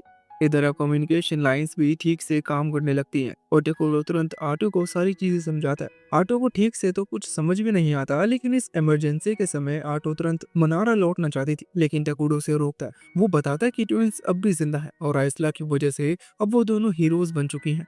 इस वक्त वो दोनों बदला लेने के लिए सीधा दुश्मनों की ओर बढ़ रही हैं और टकुडो के ऑर्डर्स भी नहीं मान रही। इसलिए वो चाहता है कि आटो उन्हें जाकर वापस लाए, लेकिन आटो को उसे अकेला छोड़कर जाना भी ठीक नहीं लगता। लेकिन फिर उसे जाना ही पड़ता है क्योंकि वो टकोरो की बात नहीं टाल सकती थी। उधर डीमन डिफेंसिव लाइन पर कोरिया अकेली विंड डीमन जनरल के पास पहुंचती है तो जनरल पहले तो उसे देखकर मजाक उड़ाती है कि इतनी लापरवाही से एक बच्ची यहाँ घुस आई है, लेकिन जैसे ही वो उसे मारने का आदेश देने लगती है, कोरिया अपनी आंखें खोलती है और अपनी नई शक्ति एक्टिवेट करती है। वहीं मारिया उनके सामने पागलों की तरह नाचने लगती है और बड़बड़ा रही होती है कि पूरी दुनिया उससे नफरत करती है। जनरल ये देखकर समझ नहीं पाती कि सामने हो क्या रहा है। उधर कोरिया के सामने खड़े सारे मॉन्स्टर अचानक दर्द से चीखने लगते हैं, जो जनरल बिना देर किए उसे खत्म करने के लिए कर्स्ड विंड अटैक कर देती है। लेकिन कोरिया पर उसका बिल्कुल भी असर नहीं होता और उल्टा जैसे ही कोरिया अपनी नजर जनरल से मिलती है, उसकी त्वचा हड्डियों से अलग होने लगती है और कुछ ही मिनटों में विंड डीमन जनरल का चेहरा पूरी तरह पिघल जाता है और उसकी मौत हो जाती है। उधर मारिया अर्थ डीमन जनरल के सामने होती है और इससे पहले कि वो अपने मैजिक आयरन सूट से अटैक कर पाता, मारिया उसे अपने पावर से बंद कर देती है, जिससे वो वहीं गिर जाता है। इसके बाद मारिया अपना मुंह बंद करती है, फिर वो धीरे धीरे अर्थ जनरल के सामने आ जाती है और उसे भी खत्म कर देती है। और यहाँ सभी को खत्म करने के बाद वो दोनों साथ में वहां से जाने लगती हैं। तभी उनके सामने एक मैसेज दिखाई देता है जिसमें उन्हें इस दुनिया में थर्ड डिग्री थ्रेट घोषित किया जाता है। साथ ही उन्हें विचेस ऑफ रिग्रेट का निकनेम भी मिलता है। इसी बीच इस दुनिया का एक और प्लेयर सामने आता है। उसे हैरानी होती है कि इतनी नाजुक दिखने वाली दो बच्चियां उसकी जितनी ही पावरफुल हैं। वो ठान लेता है कि अब वो पूरी दुनिया को खत्म कर देगा, तभी उसे आजादी मिलेगी। लड़ाई शुरू करने से पहले वो आदमी ट्विन से पूछता है कि क्या वो गॉड पर यकीन करती है। इस पर वो कहती है कि ऐसा कुछ भी नहीं है। इस जवाब पर डीमन लॉर्ड तुरंत अपने चारों ओर एक शक्तिशाली बैरियर बना लेता है, लेकिन हैरान कर देने वाली बात ये होती है कि ट्विंस उसे पल भर में तोड़ देती है। वो ये देख कर दंग रह जाता है क्योंकि उस बैरियर को सिर्फ चूजन हीरो ही तोड़ सकता था और उसके गॉड से हुए समझौते के अनुसार इस दुनिया में ऐसा कोई हीरो होना ही नहीं चाहिए था। वहीं ट्विंस चुपचाप आगे बढ़ रही थी तो गुस्से में डीमन लॉर्ड बीस्ट का रूप ले लेता है और सैकड़ों तलवार से उन पर अटैक कर देता है। लेकिन मारिया जरा भी नहीं घबराती। वो बिना मेहनत किए हर तलवार को हवा में रोक देती है और कोरी अपनी मैजिक से उसे जमीन के अंदर धसा देती है। फिर दोनों जमीन पर पड़ी तलवार उठाती है और मिलकर उस पर अटैक कर देती है। डीमन लॉर्ड पलट वार करने की कोशिश करता है, लेकिन कोरिया सिर्फ एक ही बार में उसका बायां हाथ काट देती है, जिससे उसका आधा शरीर चूर चूर हो जाता है। लेकिन इतनी बुरी हालत में भी वो हार मानने से इनकार कर देती है क्योंकि उसे किसी भी हालत में अपनी जिंदगी चाहिए। तो उसकी इस हालत पर हंसने लगती है और उसका मजाक उड़ाती है। कोरिया कहती है कि कोई तुम्हें बचाने नहीं आएगा, लेकिन तभी अचानक डीमन लॉर्ड के जख्म भर जाते हैं और वो पूरी तरह से ठीक हो जाता है और गॉड को शुक्रिया कहता है और तभी उसका शरीर बीच में से दो टुकड़ों में कट जाता है। यह अटैक किसी और ने किया होता है। ट्विंस गुस्से में उसकी ओर वो पूछती कि वो उनके बीच में दखल क्यों दे रहा है, तो वो कहता है कि उसे लगा शायद उन्हें मदद की जरूरत है। तो कोरिया कहती है कि हमें मदद की जरूरत नहीं है। इस पर वो आदमी हाथ उठाकर कहता है कि उसका उनसे लड़ने का कोई इरादा नहीं है। वैसे भी वो दोनों से कभी हरा नहीं सकती है क्योंकि उनका लेवल अभी बहुत कम है। ये सुनकर ट्विंस उसे घूरती रह जाती है। फिर वो दोनों उस पर अटैक करने जाती है, लेकिन अटैक करने से पहले ही अचानक आटो आ जाती है और उनके पैर को जमा देती है। वो उन्हें बताती है कि टकोरो चाहता है कि वो लोग वापस ले जाएं क्योंकि उनका मिशन पूरा हो चुका है, लेकिन ट्विंस जाने से पहले मना कर देती है। लेकिन आटो साफ शब्दों में याद दिलाती है कि वो टकोरो के आदेश को मना नहीं कर सकती है, लेकिन फिर भी वो दोनों उसकी बात नहीं मानती है। उन्हें बस आइसला का बदला लेना था। ये सुनकर आटो उन्हें सबक सिखाने का डिसाइड करती है, लेकिन वो दोनों याद दिलाती है कि एक बार टकोरो ने खुद कहा था कि वो जो चाहे कर सकती है और उसी पल उन्हें एहसास होता है कि वो टकोरो के खिलाफ नहीं जा सकते हैं और वो अपने हथियार नीचे रख देती है। फिर वो आटू से माफी मांगती है तो आटू भी उन्हें माफ कर देती है। फिर वो आटू से माफी मांगती है और आटू भी उन्हें माफ कर देती है। वही वो रहस्यमय आदमी भी माफी मांगता है और तुरंत गायब हो जाता है। उसे जाते हुए आटू नोटिस करती है कि वो स्कूल यूनिफॉर्म पहने हुए था और शायद वो वही शख्स है जिस पर टकूडो को शक था। उसके बाद ट्विंस आटू से पूछती है कि क्या आइसला को दोबारा जिंदा किया जा सकता है। इस पर आटू दुखी होकर कहती है कि ये नामुमकिन है। ये सुनकर दोनों बहनें फूट फूट कर रो पड़ती हैं। फिर आटू टकूडो को रिपोर्ट भेजती है और बताती है कि वो वापस आ रहे हैं। तभी टकूडो को समझ आता है कि इस दुनिया में 4X स्ट्रेटजी गेम के मैकेनिक्स भी लागू हैं और दुश्मन भी अपने RPG सिस्टम का इस्तेमाल कर रहे हैं। मतलब कहीं से भी नई मुसीबत आ सकती है। दूसरी ओर वो रहस्यमय आदमी थकान के कारण घुटनों के बल गिर जाता है। आटू और ट्विंस को याद करके उसके हाथ कांप रहे होते हैं। वो उस गॉड को कोसता है जिसने उसे इस दुनिया में लाकर फंसा दिया। उसने कहा था कि दो खूबसूरत लड़कियां खतरे में हैं और तुम्हें बस उन्हें बचाना है, लेकिन असलियत में तो ये लड़कियां राक्षसों से कम नहीं थी। तभी उसके पास एक लड़की आती है जो उसकी स्लेव होती है। वो कहती है कि गॉड ने उसे इस दुनिया में गलती से लाने के लिए माफी मांगी है, लेकिन उस लड़की का मानना था कि ये जानबूझकर किया गया है। आखिरकार उसी गॉड की वजह से वो टाउन से टकराया और यहाँ आ गया था और यहाँ उसे बस एक अच्छी चीज लगी जो कि है उसकी प्यारी स्लेव। तभी अचानक से एक विशाल मॉन्स्टर उनके पीछे प्रकट होता है, लेकिन वो बंदा बड़े ही आसानी से उसे काट कर टुकड़े टुकड़े कर देता है। उसकी ये जबरदस्त स्ट्रेंथ उसी गॉड ने दी थी जिससे वो नफरत करता है। उसकी स्लेव उसकी ताकत देखकर दंग रह जाती है और फिर वो दोनों आगे बढ़ते हैं। किसी दौरान अराकिनो 19वीं बार जन्म लेती है और सामने खड़ी प्रीस्ट पूरी तरह हैरान रह जाती है क्योंकि उसने उसके शरीर को पूरी तरह राख कर दिया था, यहाँ तक कि उसे शक्तिशाली मैजिक से भी सील कर दिया गया था। फिर भी वो नहीं हार रही थी, जैसे कुछ हुआ ही ना हो। लेकिन प्रीस्ट भी उसे हराने का ठान लेती है। तभी कोई कटोरे में एक डाइस डालता है और अगले ही पल प्रीस्ट घुटनों के बल गिर जाती है, जो देखकर अराकिनो हैरान रह जाती है। लेकिन फिर वो उसका मजाक उड़ाने लगती है। उसके बाद वो आसमान की ओर देखती है और डाइस मास्टर को शुक्रिया कहती है। वहीं दूसरी ओर टकोडो बहुत परेशान था। उसे समझ में आता है कि अब अगर वो जरा सी भी गलती करेगा तो अगली बार उनके पूरे किंगडम का सफाया हो जाएगा। गुस्से में वो जमीन पर पंच मार जिससे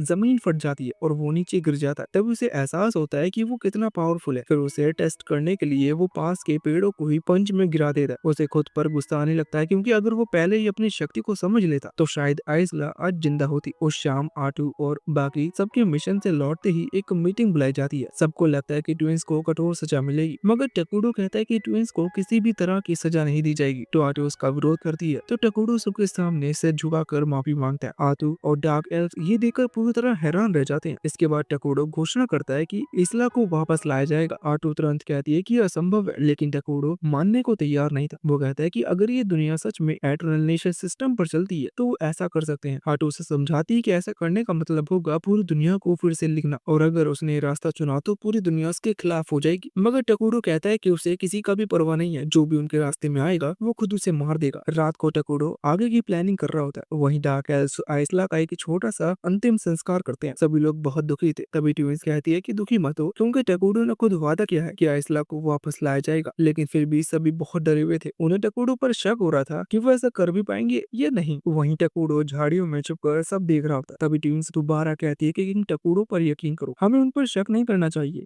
उनकी बातें सुनकर सभी काफी मोटिवेट हो जाते हैं और टकूडो को उन पर गर्व होता है। अगले दिन आटू टकूडो के पास जाती है और पूरी तरह से हैरान रह जाती है। टकूडो बहुत दुखी था और ट्विंस उसे संभाल रही थी। टकूडो कहता है कि कल उसने सबको डरा दिया था। तो ट्विंस कहती हैं कि सब ठीक है और उसे इतना परेशान होने की जरूरत नहीं है। जो सुनकर टकूडो अपनी आंखें पोंछकर गहरी सांस लेता है और घोषणा करता है कि जो लोग उस पर भरोसा करते हैं वो उन्हें कभी निराश नहीं करेगा। जो सुनकर आटू और बाकी सब इमोशनल हो जाते हैं और अंत तक उसका साथ देने का वादा करते हैं।